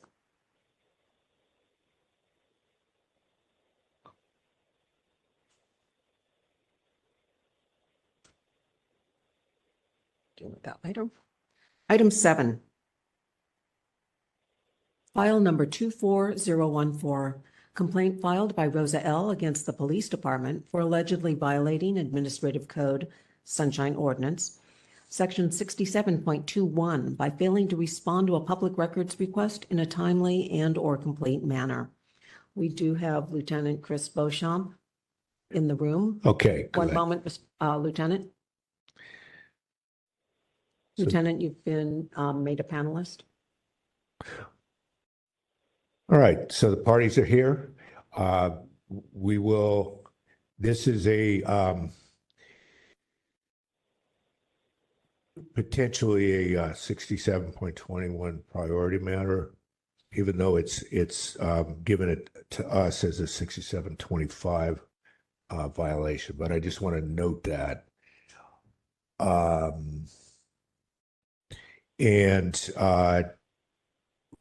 Let's go ahead and hear from the parties. Petitioner first when the timer is ready. Rosa L., are you ready to begin? Yes. Your 3 minutes begins now. Great. Thank you. And thank you for navigating that previous one as well. I really appreciate all of your work. Actually, a second thank you, because this request here is similar to a previous request that I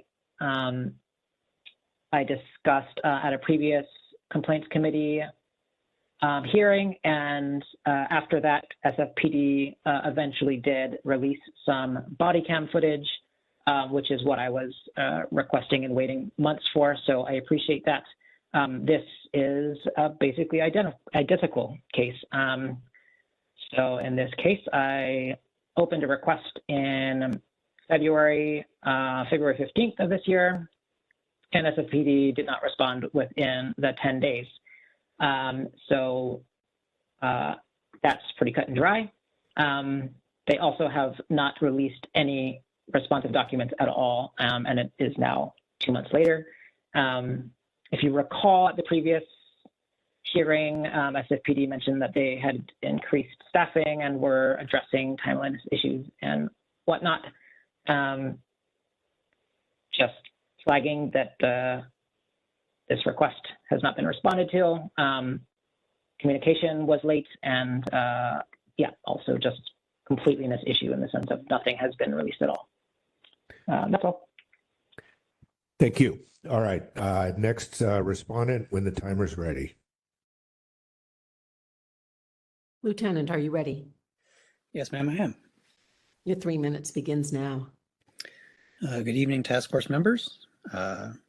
The department stipulates that due to staffing and clerical issues, we did not respond to the requester within the 10 required days per the CPRA. However, the department does contest that we did not produce documents on March 18th, 2024, we did produce responsive documents to this public records request P145175. According to our tracking records, it does appear that the requester did review said documents on, one moment, please.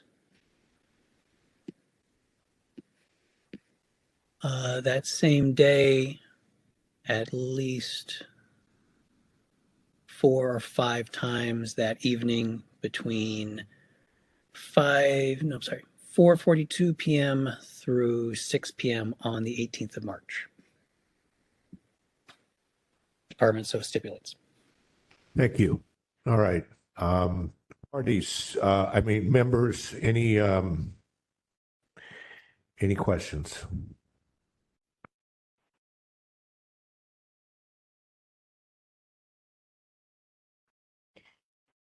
I guess, this is Member Stein. I will ask Rosa L. Do you recollect seeing documents that were released on March 18th, 2024? I didn't see that in the packet. I didn't see any evidence of documents that were provided. And when I searched that date in the packet, nothing comes up. But I'm wondering, like, if we have substantiation that documents were released on that date. Okay, so I have made a mistake here. That's new for my appearances at this hearing. I have multiple cases open with SFPD for failing to respond, et cetera. This one is just timeliness. There's a separate one that is about completeness and failure to release at all. So yes, SFPD is correct that they did release that on that date. So this is simply a timeliness issue for this particular request. Thanks. Okay, thank you. Thank you. Any more questions? Okay, I would have questions, but I'm going to instead make a motion that we have an acknowledged timeliness violation, and so we place this on the task force's consent agenda with recommended determination of a violation of 67.21. Is it C? I think it's B, isn't it? Is it? Yeah. C is Okay. is about like how to is what we did with the last one, had to do with assisting people. Okay. So You want 67.21B? well, Yeah. no, she was saying C. I thought that was supposed to be. I think the more specific, the better. B and C?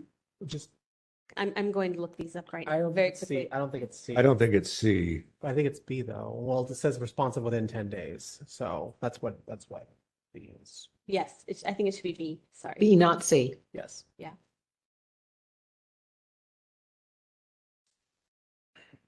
Is there a second? A second. Seconded by Member Sugarman.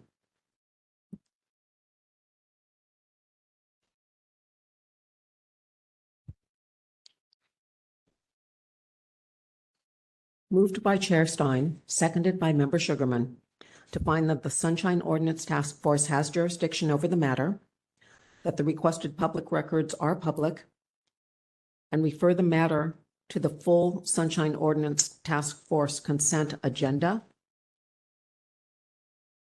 with an acknowledgement of a timeliness violation and the recommendation of a finding of violation, section 67.21B. I'll just make a correction and say it's Chair Schmidt. Oh. And it might be a little more elegant to say recommendation to find a violation of 6721B, given there is an acknowledgement of a timeliness violation and records were not provided within 10 days. May I make a suggestion again? I'm trying to stick with our script and template. We should probably find a violation of 67.21B by failing to provide public records in a timely manner, and then we can note after that that the department acknowledged that they did not. They acknowledged the violation. I'm fine with that, but I do want to include that acknowledgement because I think it just makes it much simpler for people reviewing the consent agenda. And I agree with that, just for the record, because that was discussed about implementing this new process, that we should have as much information as possible, since that's how these decisions are going to be, like for us to actually make more thorough decisions here before they go to the consent calendar. We will work it out and add it to our new our flow chart, and as a new option. Thanks. All right. Public comment? There are no members of the public in the room. If there are any callers online who would like to make public comment, please raise your hand in the app or press *3. I'll give you a moment. We have no callers in the queue. Okay, let's have a vote. Chair Schmidt. Aye. Chair Schmidt, aye. Member Sugarman. Aye. Member Sugarman, aye. Member Stein. Aye. Member Stein, aye. 3 ayes, the motion passes. I'm going to call a 9-minute break until 7:45. And we can. Muting the microphones.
Microphones are on. All parties are in the room. Chair Schmidt, Member Stein, Member Sugarman. Okay, we have, it looks like 4 cases, all with the same petitioner. And let's start with Mr. Nia's first case on our calendar.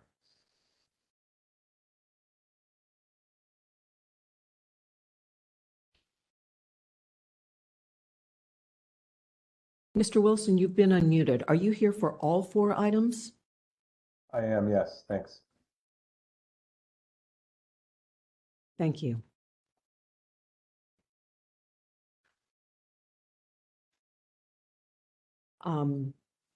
Complainant and respondent are both unmuted. Oh, go ahead. If you could read the case in to Item number 8. Yeah.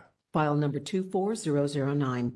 Complaint filed by Paul Neha against Hakem Ibrahim, Tracy Minicucci, and the Municipal Transportation Agency for allegedly violating Administrative Code Sunshine Ordinance, Section 67.15, by failing to provide an opportunity for members of the public to address the body.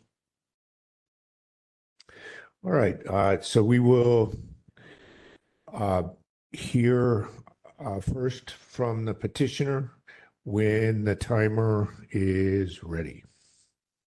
Mr. Neha, are you ready? Yes, I am. Your 3 minutes begins now. Okay, thank you. According to the SFMTA, and I quote, the purpose of the color curve public hearing is to collect and record everyone's input on the proposed item, and any substantive comments, concerns, or objections will be brought to the city traffic engineer attention for his review. Based on the review, he will either approve the item as proposed, amended, or reject it. This is how the meetings have been conducted for decades by at least 3 hearing officers that I know of, before Hakem Ibrahim and by him as well, up until Hank Wilson coached him to implement a new rule that has never been in place. Hakem has required that speakers that are opposed to the proposed item to only speak on the item once, even if the commentator is asking a clarifying question. Obviously, the actual comments depend on the answer to the question, but Hakem has been told to turn off the microphone for anyone who asks the questions or provides negative comments. Anyone who is in favor of proposed items is allowed to speak unlimited number of times. This was set up for no other reasons but to conceal the violations of the MUTCD SFMTA own rules and the federal accessibility rules.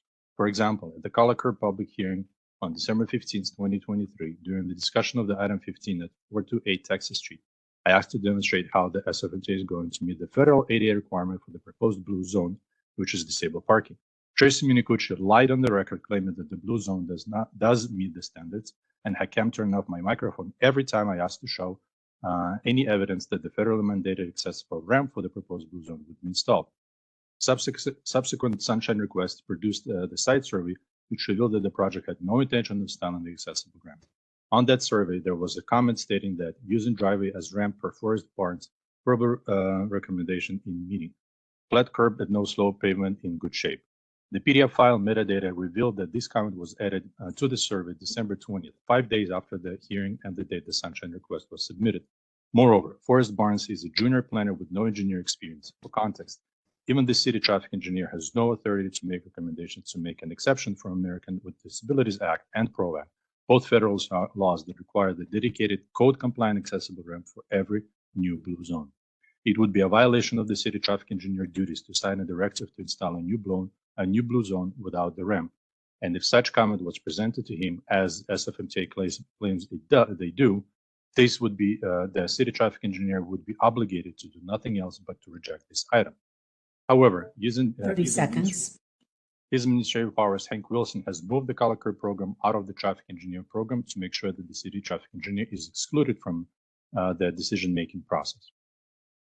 SFMTA will try to argue that the color curve hearings are not subject to SFMTA Administrative Code and Brown Act because color curve hearings is conducted by a single hearing officer. This is a tactic they're using to escape responsibility and collecting input.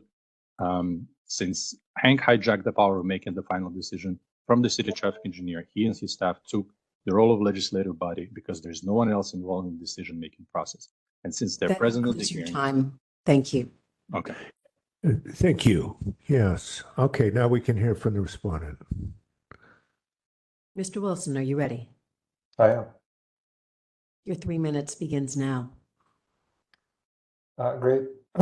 Thank you to the members of the task force. My name is Hank Wilson. I'm the parking policy manager at the San Francisco Municipal Transportation Agency.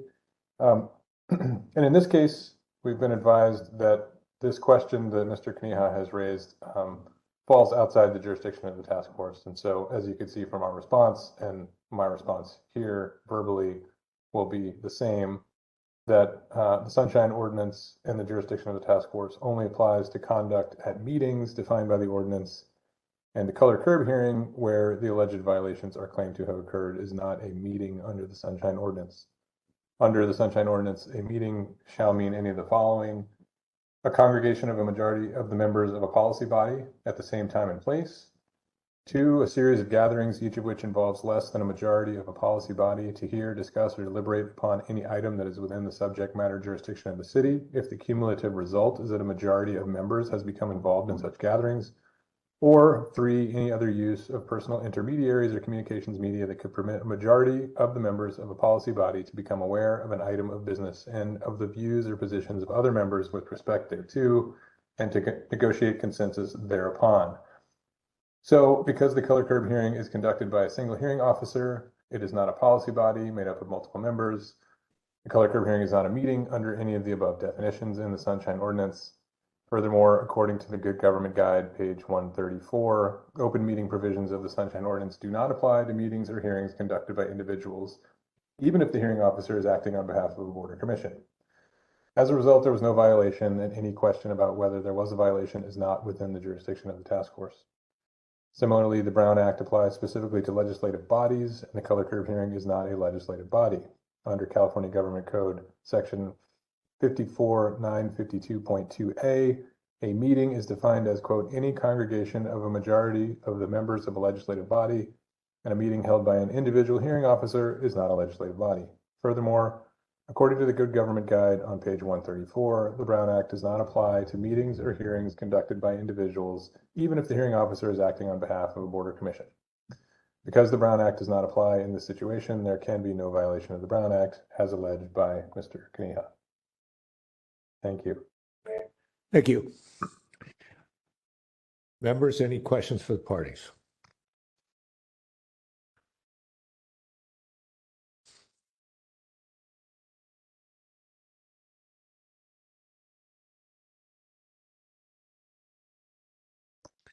Okay. I'll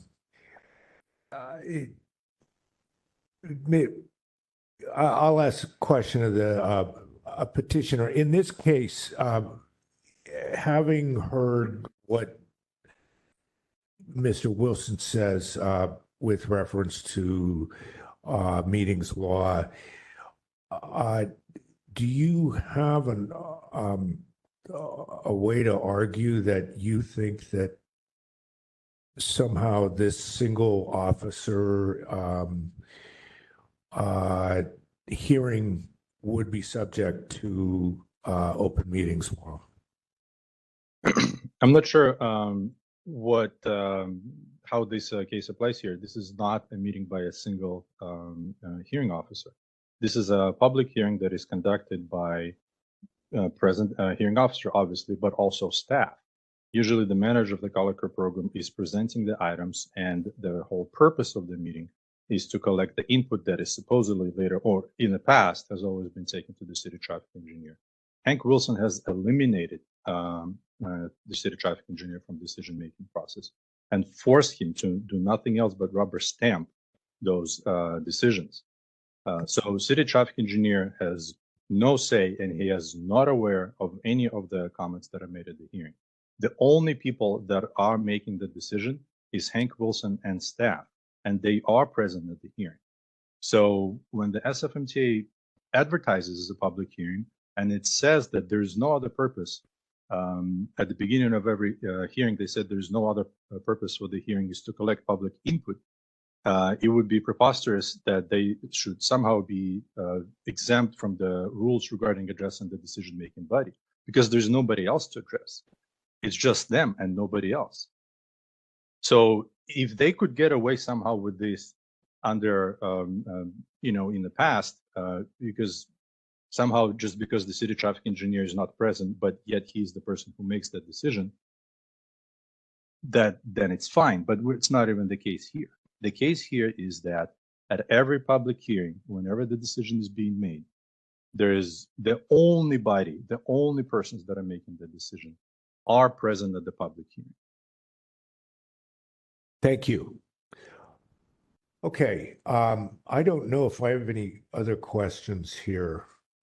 So if the members, we certainly can ask more questions if they come up, but I think we can talk about how to handle the case at this point. We can go into deliberations. And I will say that, I know that Mr. Nihas says it's a public hearing and therefore you might suppose that since the public is there, it would have all the trappings of a public hearing under the law. However, I don't know if I can see that actually is the case. I think that it's a pretty significant issue, and it may be the controlling issue that Mr. Wilson brings to us, which is that this was a single hearing officer with staff. So this is simply not what Brown Act law and Sunshine law is created to govern. So, now our choices are, whether we send this to the full task force to figure out, do we even think we have jurisdiction over it? Do we even call this a public meeting? I don't know. Or do we have, two votes as to whether we want to put it on the consent calendar in one way or another? So those are my thoughts on the matter.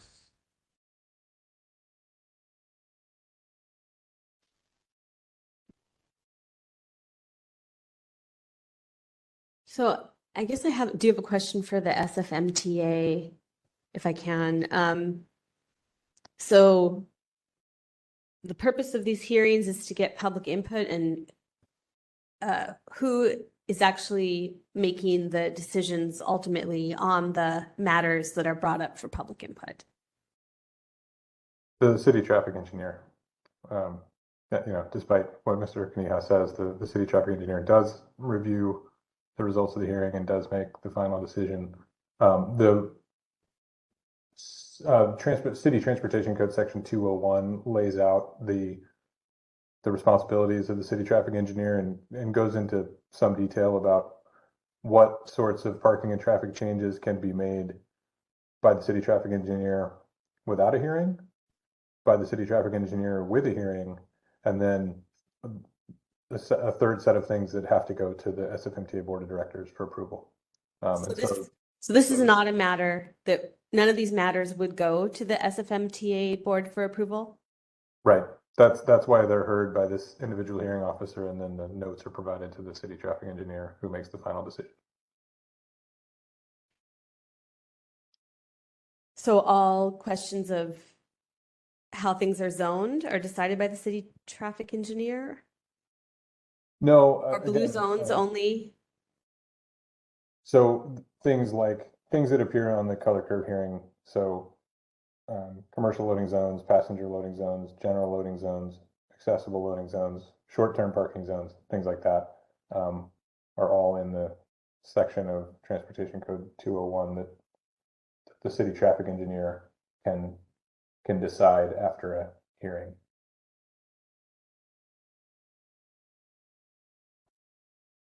Okay, thank you.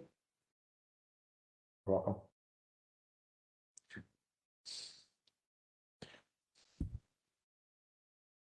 Yeah, so I was on our discussion, I kind of feel like that is a central question, is whether, I mean, it doesn't seem like this is a public hearing under our jurisdiction. If it were, then I would have a question of whether, I think there is some question of whether public comment was censored based on content. That's the gist of it. I also have that question. I will note just on page 25 of this packet, it discusses there's an SFMTA with an order and basically based on the December 15th meeting. And in there, it does record the public comments like in broad form. You know, it's not like trying to suppress them. I understand the concern, but it's not like it's completely trying to erase them. Is one thing that I noted. But I have the same question. Is like, for me, I don't just don't know the policy matter on it, but logistically it seems peculiar that they would have like a structure for public comment in the first place and then potentially not necessarily be following that. But different groups, subgroups can structure things how they want. It doesn't necessarily put it under our jurisdiction if it's not a policy. Yes, and that's totally fair. It does seem like a fair, like the argument, because that is usually what we're looking at as a policy body. And that's what our mandate is. Yeah. Yeah, this is it seems that the question here is this the circumstances of what's happening here? This hearing officer, they call it a public event with people in the public commenting. Is it something that falls within the definitions that 6715 and 67, 1, 2, and 3 provide? And I think I would lean toward saying no. I don't think it's going to even come within our jurisdiction. And so therefore, what happened here would probably, if this were a policy body, there'd probably be violations. We'd probably be saying, yeah, you can't do that. You can't cut people off, et cetera, et cetera. But here, I don't think there's any rules. So, and it's also not something that we have any say over here as a task force. I think we're kind of seeing that here. I'd be open to putting on a consent calendar as a no violation. On the other hand, I'd probably lean toward just sending it to the task force with a recommendation of finding no violation, because I don't want other members of the task force thinking that we're just shoving everything onto the consent calendar. I think that's fair. Yeah, because it's not 6721. Chair Smith, I was just wondering if you wanted to state no jurisdiction or no violation. Well, I would say it seems like it's outside our jurisdiction. So I'll make a motion that this committee believes the task force does not have jurisdiction. Versus finding that the Sunshine Ordinance Task Force does not have jurisdiction. I don't think we can make a finding. Can we say perhaps for a recommendation of no violation since there is no jurisdiction, or we don't make a no violation because there's no. Sure. Our recommendation Yeah. that we cannot find a violation because there is no jurisdiction. That's fine. Yeah.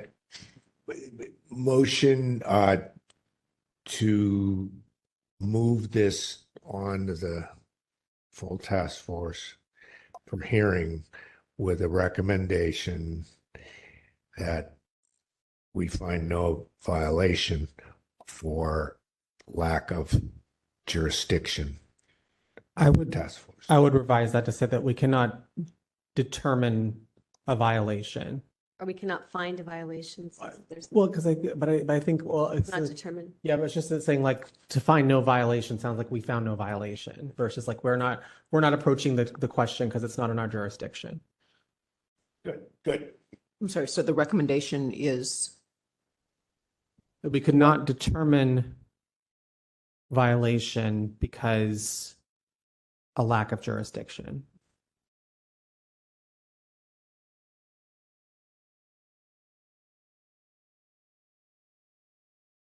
Or it's outside of our jurisdiction, one of them.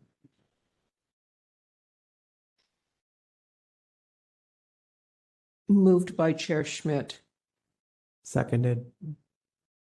by Member Sugarman, to move this item to the full task force for hearing with recommendation that we cannot determine a violation because of a lack of jurisdiction. Recommendation of finding no violation because we cannot determine.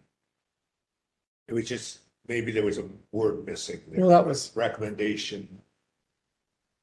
What about Are we recommending to find no violation? no. that we can't make a determination Okay. because there's no jurisdiction? Yeah, because that's what you were, and that is what you were saying, that if we did have jurisdiction, there might be violation. So it's just that to say that, we can't determine it. Just to say we can't determine the question. Yeah, it doesn't approach us. Recommendation. A recommendation that we can't determine a violation. Due to lack of jurisdiction. Yeah. That's my idea. Sure. I mean, it's an awkward thing, and that's probably the least awkward language we could come up with on this. All right. Public comment? Yeah. We have no members of the public in the room. If there's anybody in the online community who would like to make public comment on item 8, please raise your hand in the app or press *3. I'll give you a moment.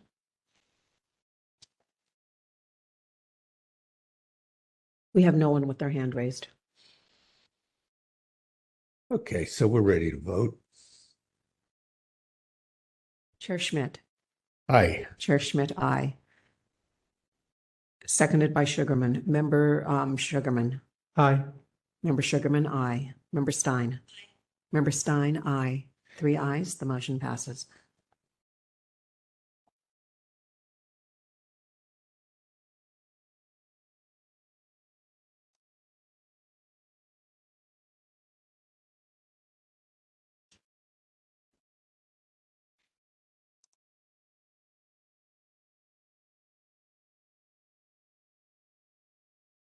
Item 9.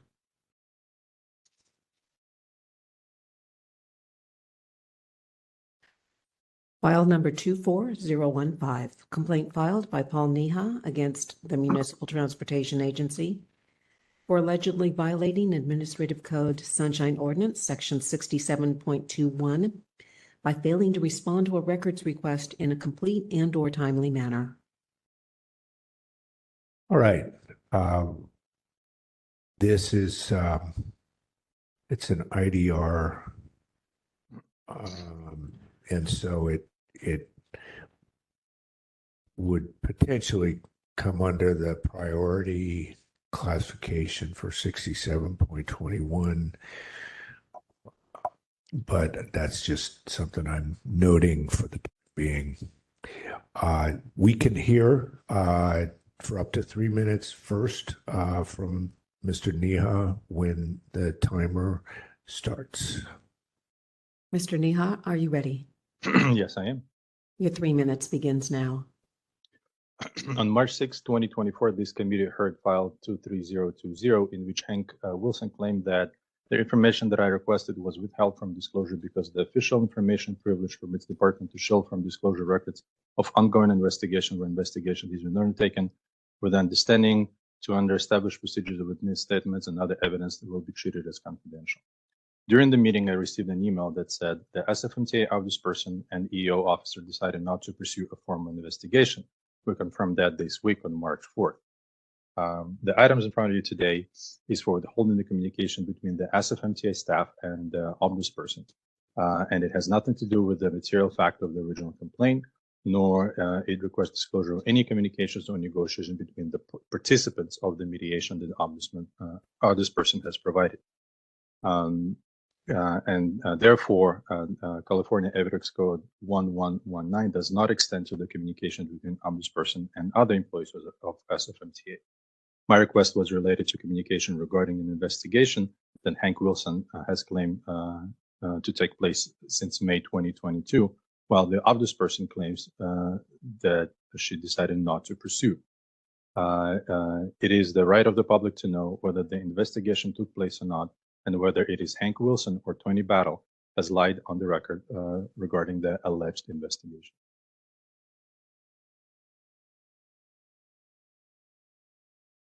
Thank you. That's the end of my statement. Got it. Okay, let's hear from, I believe it's Mr. Wilson on this. Yes, thank you, members. Again, this is Hank Wilson, Parking Policy Manager for the San Francisco Municipal Transportation Agency. So, Mr. Kuniha mentioned this. Tony Battle is the ombudsperson at the SFMTA. The SFMTA established the Ombuds Office in July 2021 as a centralized point of contact to receive employee workplace complaints. The office provides a safe, neutral, and confidential place to discuss concerns and options for resolution, including specifically mediation. Ombuds people are neutrals who meet the definition of mediators under California Evidence Code Section 1115B, and whose communications with visitors are for the purpose of initiating, considering, or reconvening a mediation, or retaining the ombudsperson, and thus are subject to the mediation privilege under California Evidence Code Sections 1115 to 1125 for all communications. So that is why, that's the information provided in our response to Mr. Kuniha's complaint. That's why no information from the ombudsperson has been turned over. Thank you. Any questions, members? Chair Schmidt, we have a hand raised. Would you mind if I checked to see if this caller wants to speak on this item? Yeah, although just be brief, because I may cut you off, because I'm not sure why your hand would be raised. But go ahead. Who is that? Caller, we're checking to see why your hand is raised. 415-658. Are you here for item 9?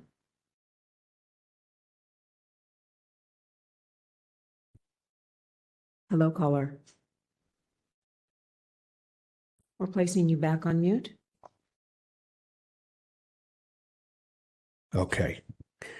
All right. I have a couple questions, and this is to Mr. Wilson. Mr.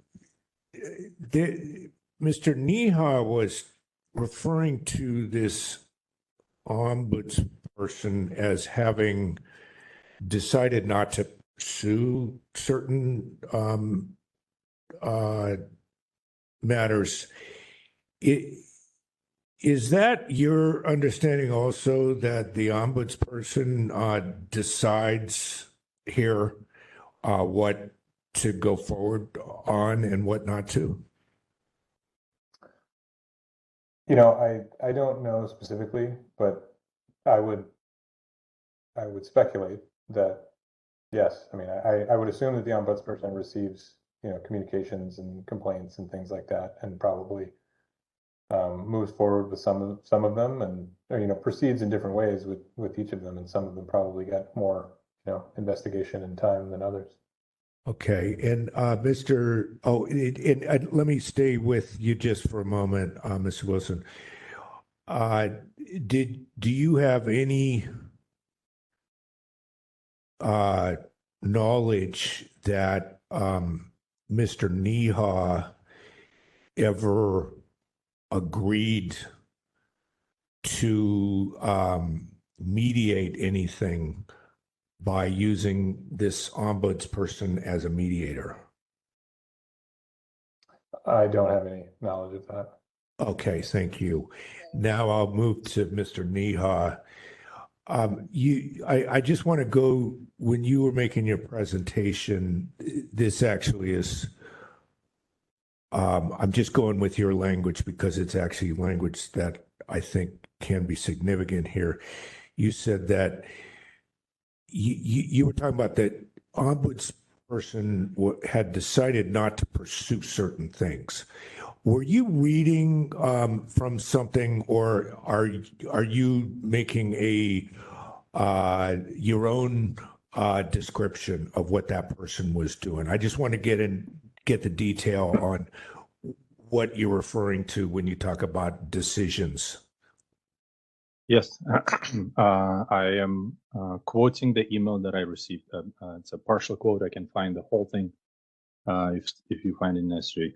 But here's what the email said. The SFMTA ombudsperson and EEO officer decided not to pursue a formal investigation. We confirmed that this week on March 4th. That's the exact language of the email that I have received. Okay, thank you. And did you ever give any sense of agreement, whether verbally or in writing, to mediate any dispute by using the ombudsperson as a mediator? Well, Hank Wilson alleged that supposedly ombudsperson has received a complaint about me, based on which they decide eventually to use that as a pretext to fire me. And and at that time I was employed with this FMTA, and there was no communication to me whatsoever. I knew nothing about this, and this was, and I only found out about this much later through the Sunshine request. So none of this matter was communicated to me in any way. And when I tried to collect any information, then Hank said that he cannot disclose. They cannot disclose it because it is under investigation. So, and this was the reason why that information wasn't disclosed. And is that answering your question? So basically what happened here is that they told you after the fact that you had been involved in a mediation with this ombudsperson. That somebody submitted a complaint about me to this ombudsperson, and that supposedly that complaint was significant enough eventually to use that in determining whether to fire me or not. But I was employed with this FTA at that time, and I was not informed of any investigation or any complaint or any that the complaint was even made. I had no idea that it even existed. Okay, got it. Thank you. Sure. All right. Any other questions, members? Okay. Yeah, to me, there's no way that this provision applies to protect these documents. This is an ombudsperson who, if you're a mediator, you don't make decisions. You can create a settlement, you can create an agreement between parties, but you're not a decision maker. And so this was someone who's got a role that's not just a mediator. Plus, I don't think that there was any neutrality here from the indication to me. And I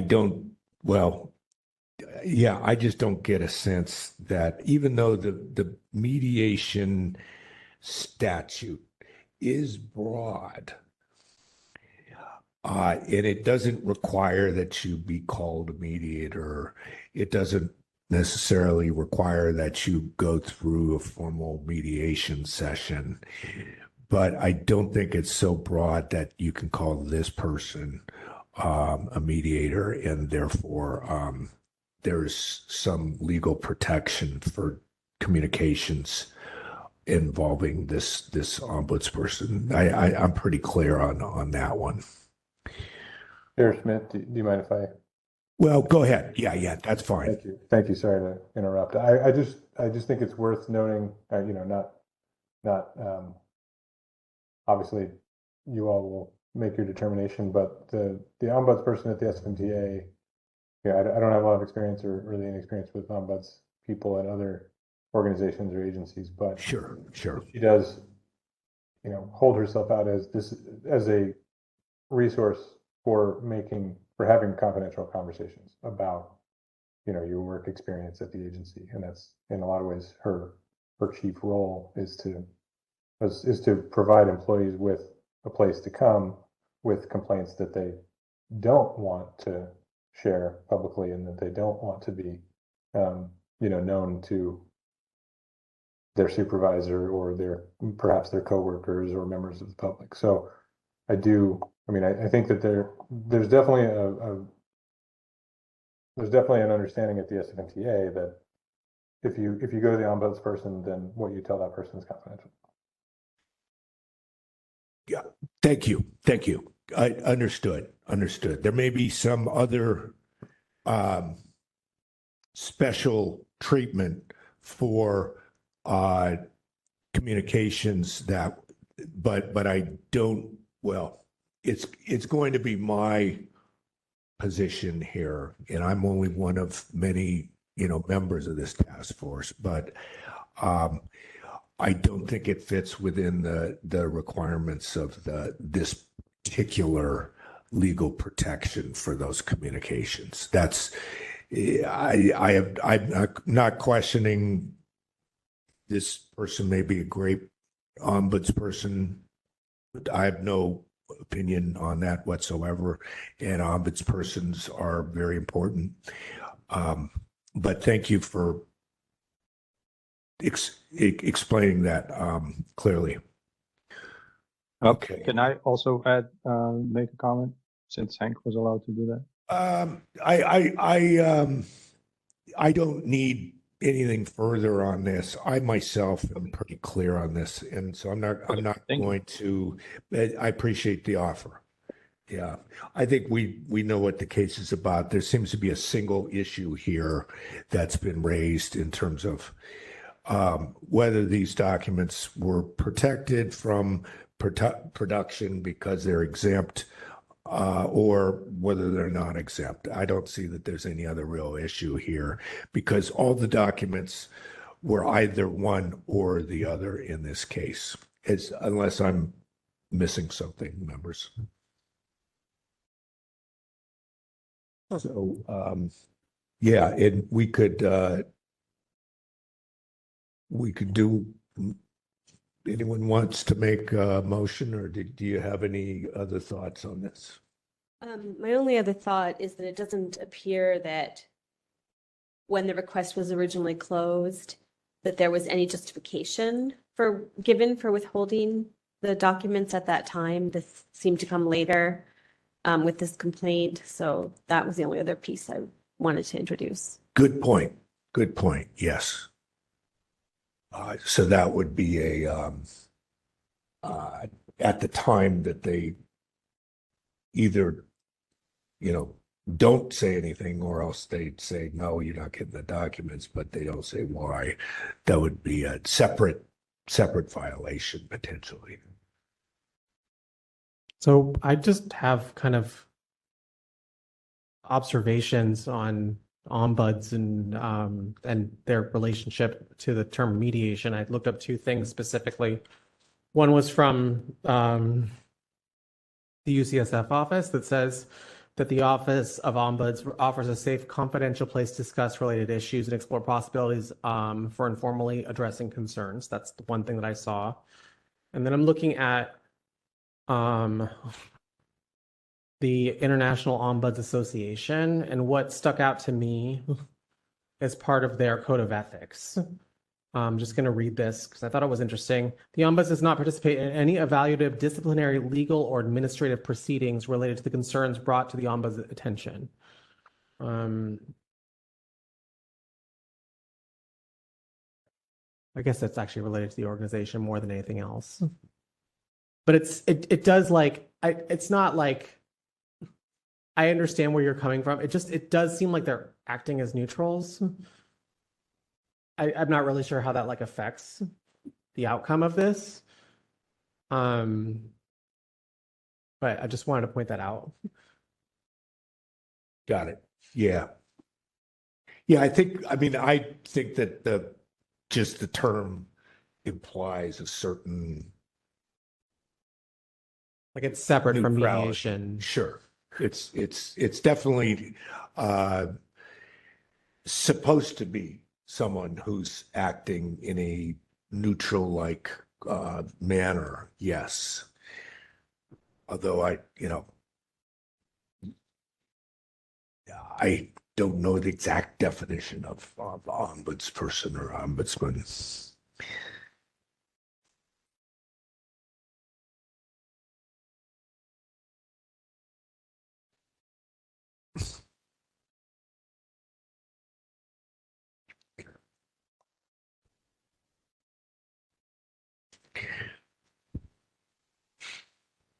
Yeah, it is what's raised in the response. It's just that whether they meet the definition of mediator. Yeah, and the mediation statute, It is very broad. I would completely agree that it's kind of open as to what is mediation, who is a mediator. It can be a lot of different things.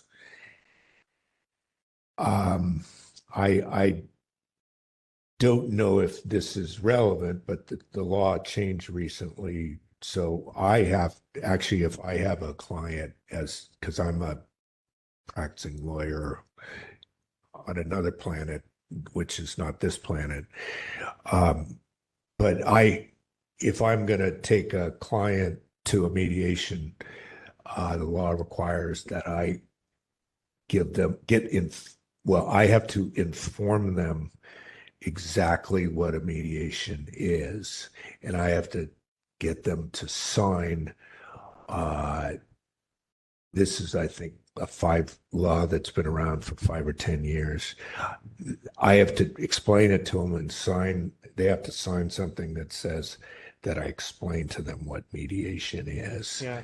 That was California law. I don't know if that relates to this, but that is part of why I ask, did he, sign up for a mediation? Who knows if, I don't know, just because the ombudsperson is an ombudsperson, does that mean that any communication whatsoever that they ever make is somehow, covered by this protection? Probably not, I don't think. It seems like they're promising that, though. Somewhat, yeah. Apparently, federal courts have been found contradictory positions on whether ombudsman communication is privileged. Oh, really? Is that I don't right? know. Okay. This is just, Okay. It Federal is- courts, okay. It is a 67-21, but like I kind of think personally, like you could see it, and I could see it at the full meeting. We may take this case and put this in the category of let's have a task force. Yeah. So we just move it forward. Yeah, that's we also request city attorney perspective on it. Yeah, I think so. I think that's a good idea, especially because Member Stein recommended the city attorney's perspective, but I think that's good because it seems like there are other ombuds offices. So like, I would want to know how this would ever affect, any future cases, what their perspective is on it, like for any other ombuds related stuff in San Francisco.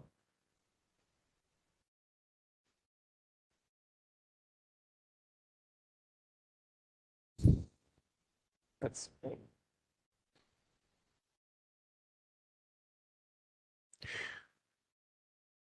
I want to add, though, I do think that, if your perspective is a very fair one, that it does seem like that they're not mediators. I kind of want to hear more perspectives on that too. Sure. And it is certainly, it would make sense to have it be part of what we deliver today, that we make a request to our side lawyers in the city attorney's office, some type of request about when does the mediation protection, and I'm not calling it a privilege, and there's a reason for that, because I don't know if it is a privilege. Yeah. When does it extend to ombudspersons? And when doesn't it? And I don't know how we should phrase that request. I'm just saying that it might be a good thing to include in what comes out of what we do here, because I think we're already on the same page that we're probably not going to make a recommendation here. We're not going to put this on the consent calendar. I think we've already sort of come up with what we're going to do here, which is we're going to move this for hearing before the full task force. It's just a question of how do we make a request to our legal counsel about looking into this issue. I would defer also, like if you want to move this to the full force with still a recommendation, like I would trust your judgment, I don't want to just say that, oh, it's, we don't know at all, because I would trust your judgment that they're not a mediator.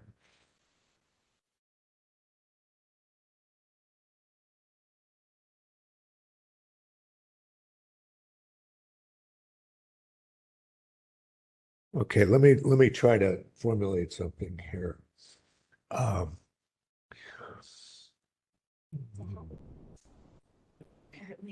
a lot of different neutrals.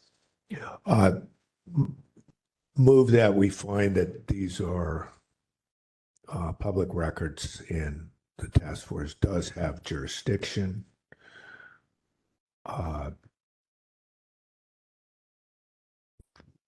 The committee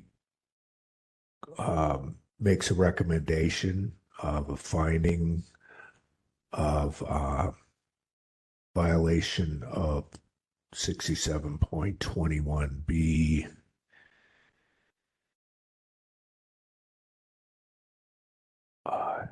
based on improper withholding of records, period.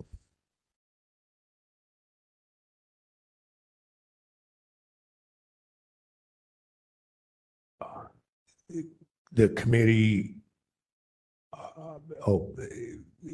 the committee requests that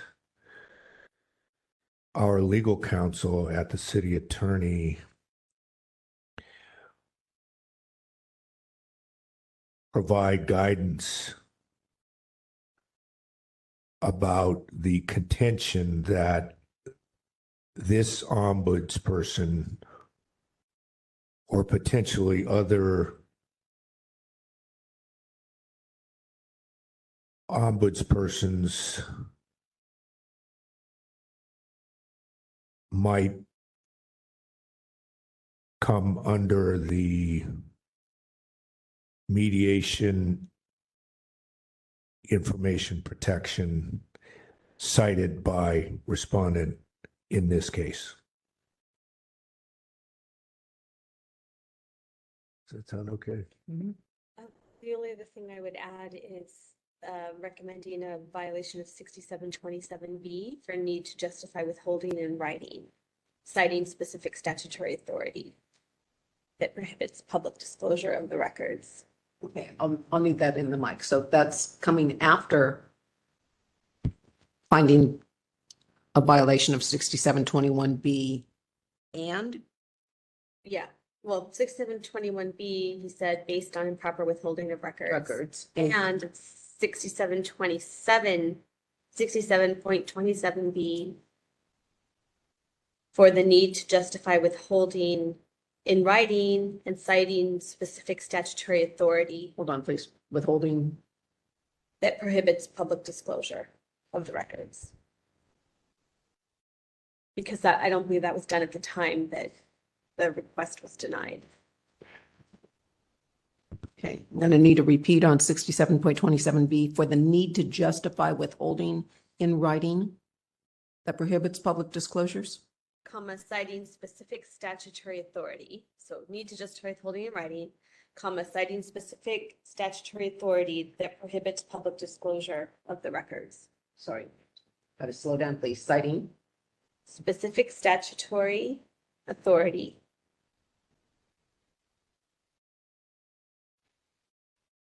that prohibits public disclosure of the singular. Sorry? Singular. That prohibits Prohibits public public disclosure disclosure. of the records. Moved by Chair Schmitz to find that the Sunshine Ordinance Task Force has jurisdiction over the matter, that the requested records are public, and the committee makes a recommendation finding a violation of 6721B based on improper withholding of records and 6727B for the need to justify withholding in writing, citing specific statutory authority that prohibits public disclosure. The committee requests that our legal counsel at the city attorney's office provide guidance about the contention that this ombudsperson or potentially other ombudsperson might come under the mediation information protections cited by respondent in this case. What about just simplifying it to say about the contention that city ombudspersons might come under the mediation information protection rather than this one and other ones? Sure. Just say That's city, better. capital C, That's better. ombudspersons. Yeah. The committee requests that our legal counsel at the city attorney's office provide guidance about the contention that city ombudspersons might come under the mediation information protection cited by respondent in this case. Perfect. Okay. Who do I have as a second? I can second it. Okay. No, go ahead. Yeah. I'll second it. Member Stein, second. Seconded by Yeah. Member Stein. And I'm just going to explain one thing to Mr. Wilson, which is it's certainly possible that you or someone at your agency spoke with the city attorney's office about this, and I'm not asking you what their advice was, but and it's certainly possible that they have some, they're of the opinion that this ombudsperson in this context is entitled to the mediation protection. What I'm doing here, I myself, but also the committee is taking a position which is not the same as what their advice may have been. We try to be we try to be in sync with them, but we are not always in sync with them. And that's just sort of the nature of things. We have, under statute, we actually have a separate wing of the city attorney's office who is walled off due to an ethical wall. So they give us advice, yet they're supposed to be separate in a certain way from the other part of the city attorney's office, who gives who might give your office advice, even if it's on the exact same issue. That's how this stuff works. Okay. After that, I'll just say let's have a comment. We have no one in the room. There's a member of the online community who would like to comment on item 9. Please raise your hand in the app or press *3. I am unmuting a caller with their hand raised. We did try to reach you before and find out what you were calling about. Caller 415-658, did you have a comment on item 9? No, Thank you. it was for the previous item.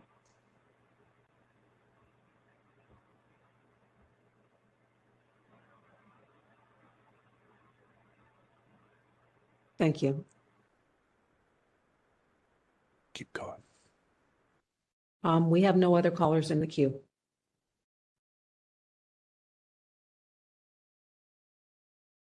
Let's vote. Let's vote. Taking a vote. Chair Schmidt. Aye. Chair Schmidt, aye. Member Stein. Aye. Member Stein, aye. Member Sugarman. Aye. Member Sugarman, aye. 3 ayes. The motion passes.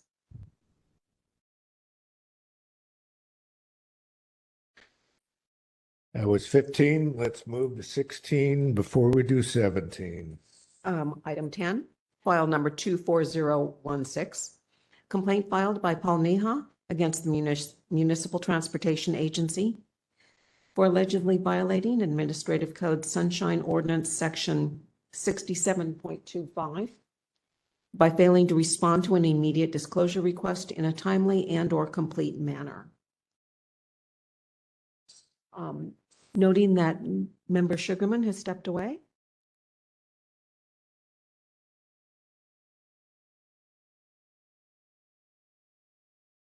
Let's just pause for a moment before we hear from the petitioner. One of our members has just stepped away, and they'll probably be back momentarily.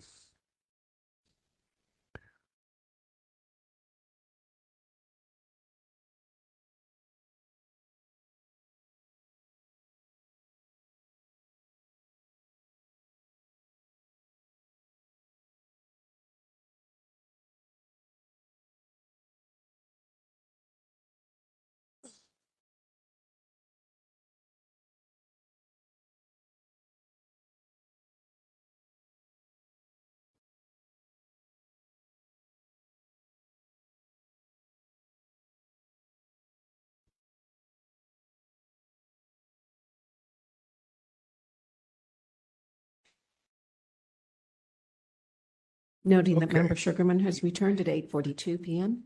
So we can hear from the petitioner at this time when the timer is started. Mr. Neha, are you ready?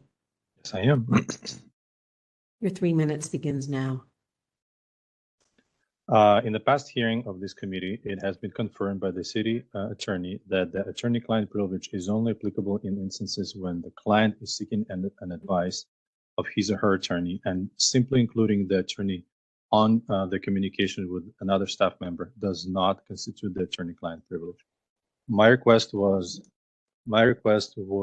for all and any communication to and from Hank Wilson that does not reflect an attorney's impressions, conclusions, opinion, or legal research or theories. If any of those took place in communication to or from Hank Wilson, it would be his obligation to redact such material. That's the end of my statement. Thank you. And from the respondent, when the timer is ready.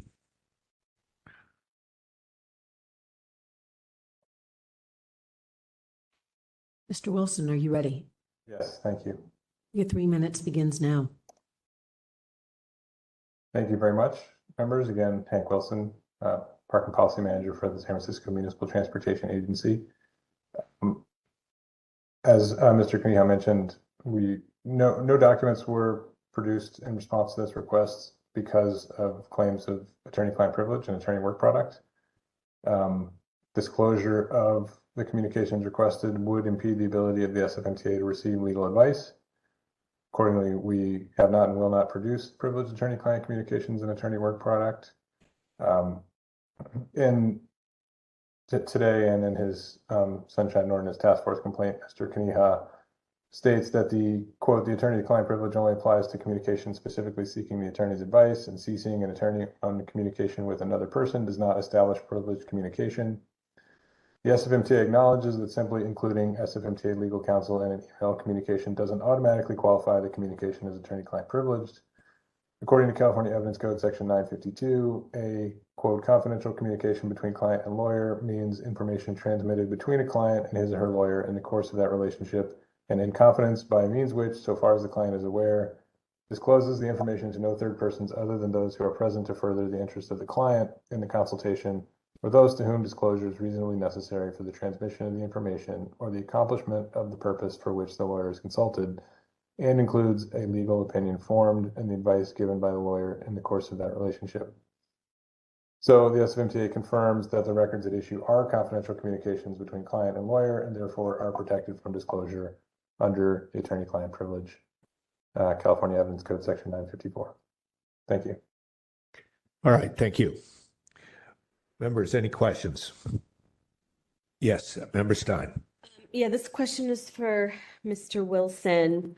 Did you perform a search? I did.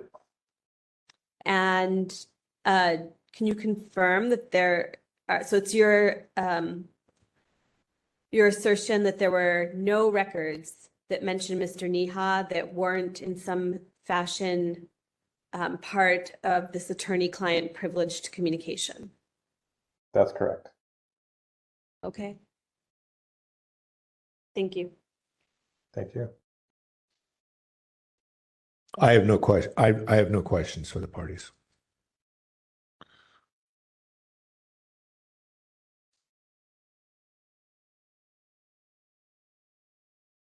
Okay.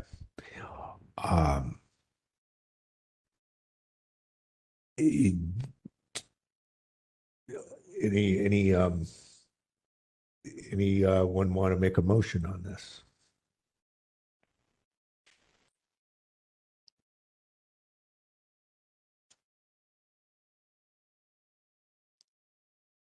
It looks like to me, it looks like a pretty clear, these are pretty clearly privileged. Okay. And I'll make a motion to find no violation. Should we put it on the consent calendar?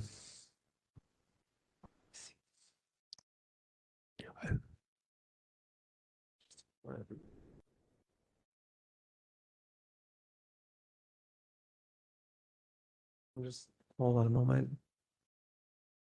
Chair Smith, may I also suggest you add an explanation as to why you're finding no violation? Just so when it comes to the consent agenda, it's the reason. It's it's Mr. Sugarman's.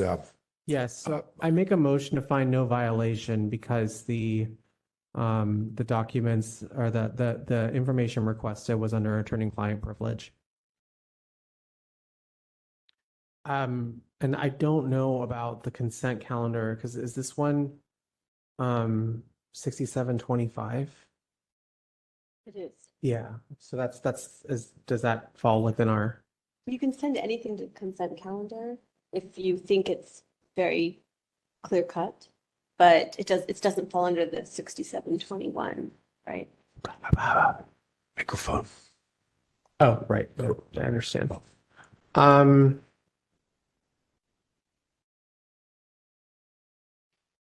I recommend we send it to the consent calendar. Second.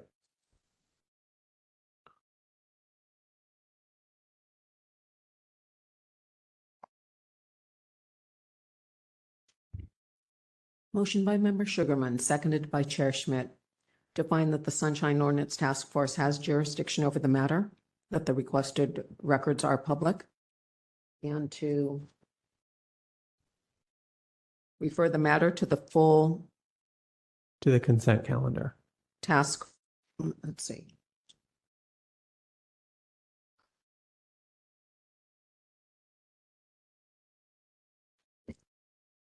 To refer the matter to the full task force consent agenda.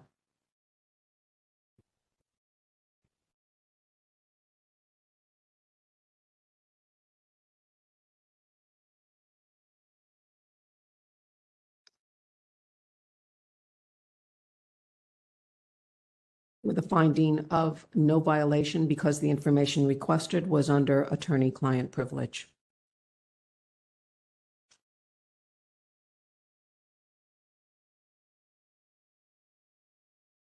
Public comment?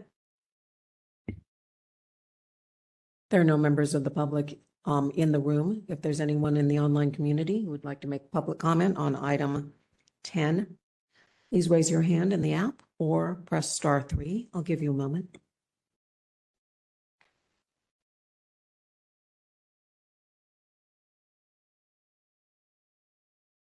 There's no one in the room, no callers in the queue.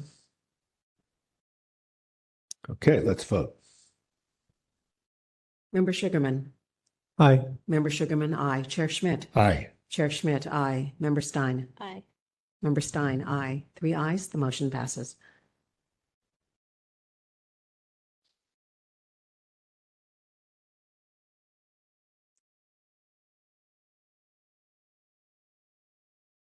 Item 11, file number 24017. Complaint filed by Paul Neha against the Municipal Transportation Agency for allegedly violating Administrative Code Sunshine Ordinance, Section 67.21, by failing to respond to a request for public records in a timely and/or complete manner. Okay, when the time when the timer's ready, we can hear from the petitioner. Mr. Neha, are you ready? Yes, I am. Your 3 minutes begins now. The team software is set up in the way that when video recording is started, it starts the transcript automatically. This was a common practice for the SFMTA color curve public hearings, and the transcripts were produced and provided upon request. After I used one of the transcripts in preparation of the item that we heard earlier today, the SFMTA staff has disabled the functionality of recording the transcript with no other intention of hiding the record. There is no option in Teams to not select the transcript as an option when the video is recorded. The only way to disable the creation of the transcript is to intentionally go into a separate settings tab called Meeting Policy and then check in the list of available menus. In my opinion, destroying a recording of the public hearing and intentionally disabling the creation of the records that has been customarily generated in the past are indistinguishable and should be considered a violation of the public right to access the recorded materials of a public hearing. That's the end of my statement. Thank you. Okay, respondent when the time is ready. Mr. Wilson, are you ready? I am, thanks. Your 3 minutes begins now. Thank you. Good evening, members. Thanks for having me. Again, Hank Wilson, Parking Policy Manager for the San Francisco Municipal Transportation Agency. So, for a little context, Mr. Kaniha, every month after the color curb hearing, requests a video recording of the hearing, a text transcription of the hearing, and then any and all communications leading up to the hearing about him or about the hearing. And we dutifully produce the video recording of the hearing and all communications that that meet the text of his request every month. But we don't have a text transcription of the hearing. It's not something that we gather. I've tested this out myself on my Microsoft Teams program that I use. And in fact, when you go to click the record button in my Teams, it offers you two options. You can either do a video recording or a text transcription of the recording. So I think maybe for Mr. Kaniha, when he uses Teams, it automatically does video and text at the same time. But I don't think that applies for everyone's Microsoft Teams. I've never gone into the settings that he suggests and changed anything. So I can tell you that we're not trying to hide anything. We keep a complete video recording of the hearing that's available to anybody who wants it. And we dutifully turn that over to Mr. Kaniha every month. There hasn't been any attempt to stop doing a text transcription, and our understanding is that there's no requirement to go back and create records that don't exist. So that is why we haven't provided him a text transcription, because it doesn't exist. And this has come up before, and he's brought it to this body before, and our answer is the same. We don't create a text transcription, so we don't have it, so we can't give it to him. That's what I've got. Thank you. Thank you. Okay. Questions? Yeah, Member Stein. Yeah, so this is a question for Mr. Wilson. There was a message on 3/7/24 saying that, there was no meeting transcript and that you were continuing to search for additional records related to item 3 of the request, which was for communication during and after the hearing between staff. Can you tell me what the status of that search is? Yeah, my understanding is that was an error. That we have a public records manager who kind of manages our responses, and Mr. Kaniha submits a lot of public records requests, and so in some instances there's a little confusion, and so I think that's what that was. There was no all responses in response to item 3 in Mr. Kaniha's request had already been produced, and that was just a mistake. So there's no remaining or outstanding records that need to be produced. Okay, and then so that message on 3/7/24, which also informs Mr. Kaniha that there is no meeting transcript, is that the first time you were informing him that there was no meeting transcript? I don't think so, because my understanding is that this is a request made after the January 26th color curve hearing. So I'm fairly certain that we had responded with the video recording and a statement that we don't have a text transcription before March 7th. I think based on our response to this complaint, it looks like the video and audio recording was provided on February 5th.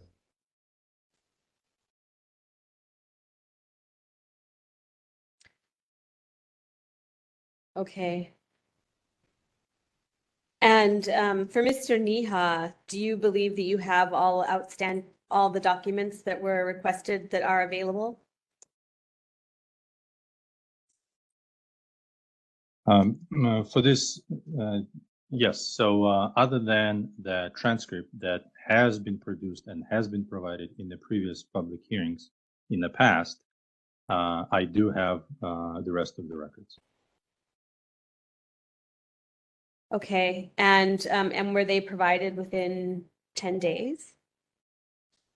Did No. you receive them by February 5th? When did you finally receive all the records? And can you tell me on what date you received the final record and what that was? I don't have exact date, and I believe it was more than 10 days, but this was a pretty large request. So the main issue here is not the rest of the documents, but a transcript that they specifically decided to omit in this instance, even though they permitted them they provided those, they recorded those and provided transcripts in the past. Okay, thank you. And then Mr. Wilson, is there anywhere in the packet that would show the date on which the last records were provided? We're presuming that those would be communication between staff. I don't know that information off the top of my head. Just because the only thing I think I saw in the packet was this message on March 7th saying that you were continuing to search for item 3, which was the question about communication between staff regarding the hearing. Yeah, and like I said, I think that was a mistake. Yeah, but I just couldn't find anything that showed when that communication would have been provided. And I'm, So and I'm the- asking sorry. that to see if it's been provided within 10 days. So our response to the complaint for file number 24017 says that Teams Messenger chats and emails were provided on February 5th along with the video recording. So there was no separate search for any other kind of communication between staff? No, there was, Oh. and I think Teams Messenger chats and Teams, emails okay. is what we have. All right. All right. Thank you. Thank you.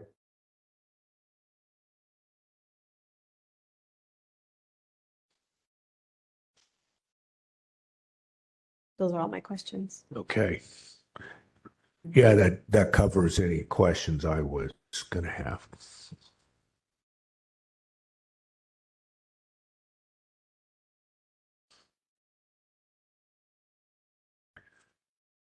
Okay.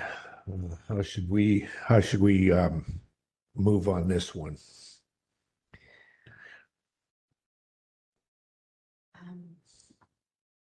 No, go ahead. I guess I'm not seeing a violation of 6721 because it seems that all the records that they had were provided within 10 days by February 5th. So my inclination would be to find no violation. I mean, to send it to the consent agenda, but I'm wondering how other people feel about that. Sounds good to me. Yeah, I think it's a little bit glitchy when the message says we're still searching. I think they ought to clean that up, but I don't know if I want to go too much more with that. They did get the documents within the 10 days. And so I'm down with what you're bringing. Was that a motion by Member Stein, seconded by Chair Schmidt? No, exactly. But I could make a motion. So I would move that these are public records under our jurisdiction and to forward to the full task force consent agenda with recommendation to find no violation of Section 6721 since all records were provided within 10 days.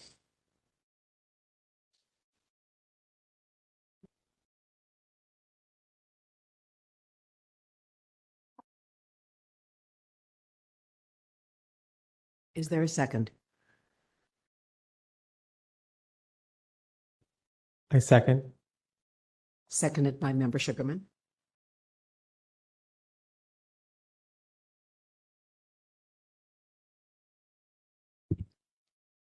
Motion by Member Stein, seconded by Member Sugarman, to find that the Sunshine Ordinance Task Force has jurisdiction over the matter, that the requested records are public, and that the matter be placed on the consent calendar of the full task force with a recommendation of a finding of no violation of 6721 since all records were provided within 10 days.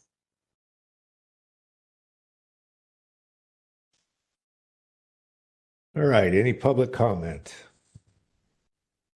If there's anyone in the online community who would like to make public comment on item 11, please raise your hand using the app or press *3. I'll give you a moment. We have no one in the room and no one in the caller queue. All right, let's hold a vote.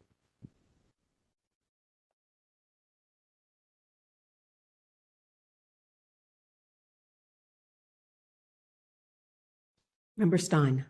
Aye. Member Stein, aye. Member Sugarman. Aye. Member Sugarman, aye. Chair Schmidt. Aye. Chair Schmidt, aye. 3 ayes, the motion passes.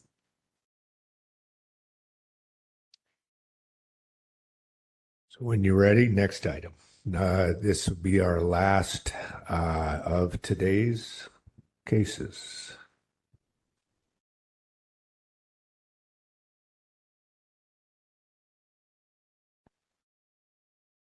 Item 12, file number 24018. Complaint filed by Gary Cesis against the San Francisco Fine Arts Commission for allegedly violating Administrative Code's Sunshine Ordinance Section 67.25 by failing to respond to an immediate disclosure request in a timely and/or complete manner. 6726 by failing to keep the withholding of records without justification to a minimum, and 67.27 by failing to provide written justification for withholding. We do have a representative from the Arts Commission in the queue. Let me check a caller to see if they're here for item 12. Yeah, we're looking for Guy Sissis. Hello, caller with the number 415658. Are you here for item 12?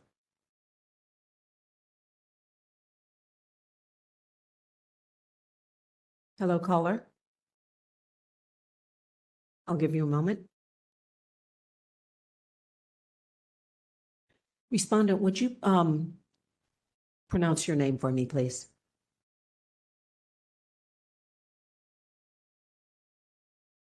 Respondent. Komate? Yes. Thank you. We are getting feedback.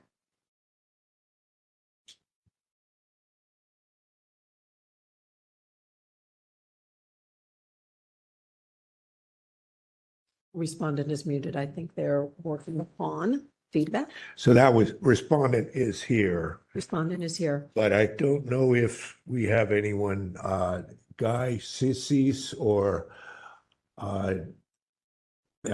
whoever the complainant is apparently not here. We have one caller in the queue. Caller, you are unmuted. Are you here for item 12?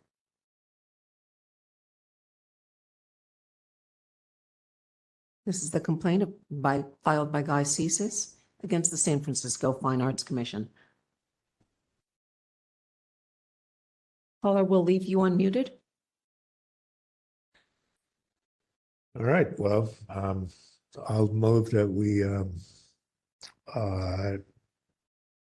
do it what it is that we do in these situations, which table the matter to make it inactive, to dismiss it, whatever that terminology is that I can never remember. Table the matter pursuant to complaint procedure 7B. Excellent. I'll second that.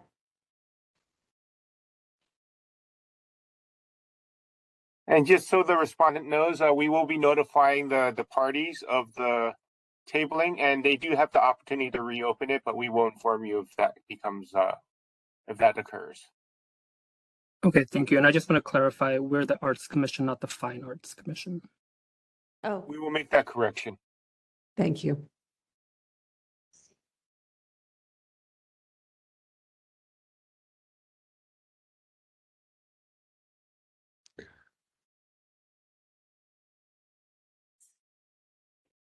Motion by Chair Schmidt, seconded by Member Stein to table the matter and,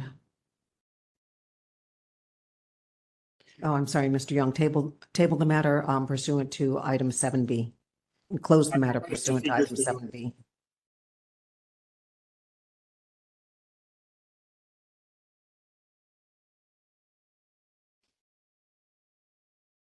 We have no one in the room. We have only Komate online and a caller who has not responded. No public comment. Let's vote. Chair Schmidt. Aye. Chair Schmidt, aye. Member Stein. Member Stein, aye. Member Sugarman. Aye. Member Sugarman, aye. 3 ayes, the motion passes. Okay. Next item, number 13.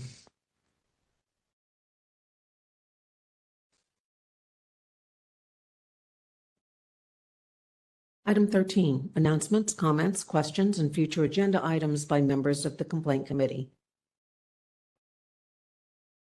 Yes. I will just announce that I cannot be at the next meeting of the complaint committee because I will be out of town. Okay. When is the next one?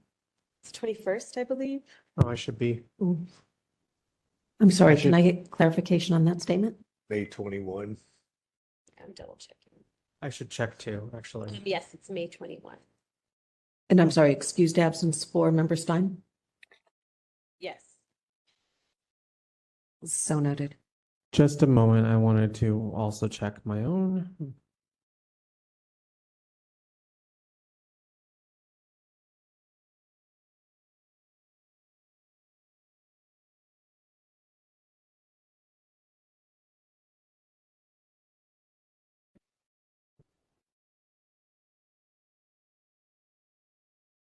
While the parties are checking their calendars or the members are checking their calendars, I'd like to note that at this time, we only have one new item to schedule, and we're still waiting for additional documents. So there's a possibility we will not have very many items on the next agenda. So Clarification, Mr. Young, we did receive the documents. Okay, thank you. So just, I would like to reschedule that if we can, unless I know that Member Kumar is supposed to join in May, so it's possible, but I do fly out on the 22nd. So it's just like it could work out, but like I'm kind of like a maybe for that date. Understood. So yeah, the 21st looks like we may have a quorum challenge. And May I suggest we bring up this issue at the task force meeting next on May 1st? That's a great idea. Yeah. And see if we can switch again Yeah. with I also- other committee. I also won't be present for that. Nor will I. Sorry. May 1st. I will be out of I the leave state. on April 30th. Okay. Okay. We can talk on May 1st. Maybe we can let the committee Yeah. who is meeting that month, we can cancel complaint and allow the other committee to take on all the new complaints. That sounds great. Yeah. We may just have to not have a May committee hearing. Please make a note, just for this, because I won't be here for this conversation, that I will be out until May 4th, April 29th to May 4th, and then again, May 22nd to May 28th. Those are my only unavailable moments in life right now. It's happened back to back. I'm sorry, you'll be out from April 29 to May 4, May 4 or actually May 5, and May 22nd to May 28th. and May 22nd through 28. Yes. Okay. Yes, thank you. And we'll discuss the calendar at the next full task force meeting. Noted.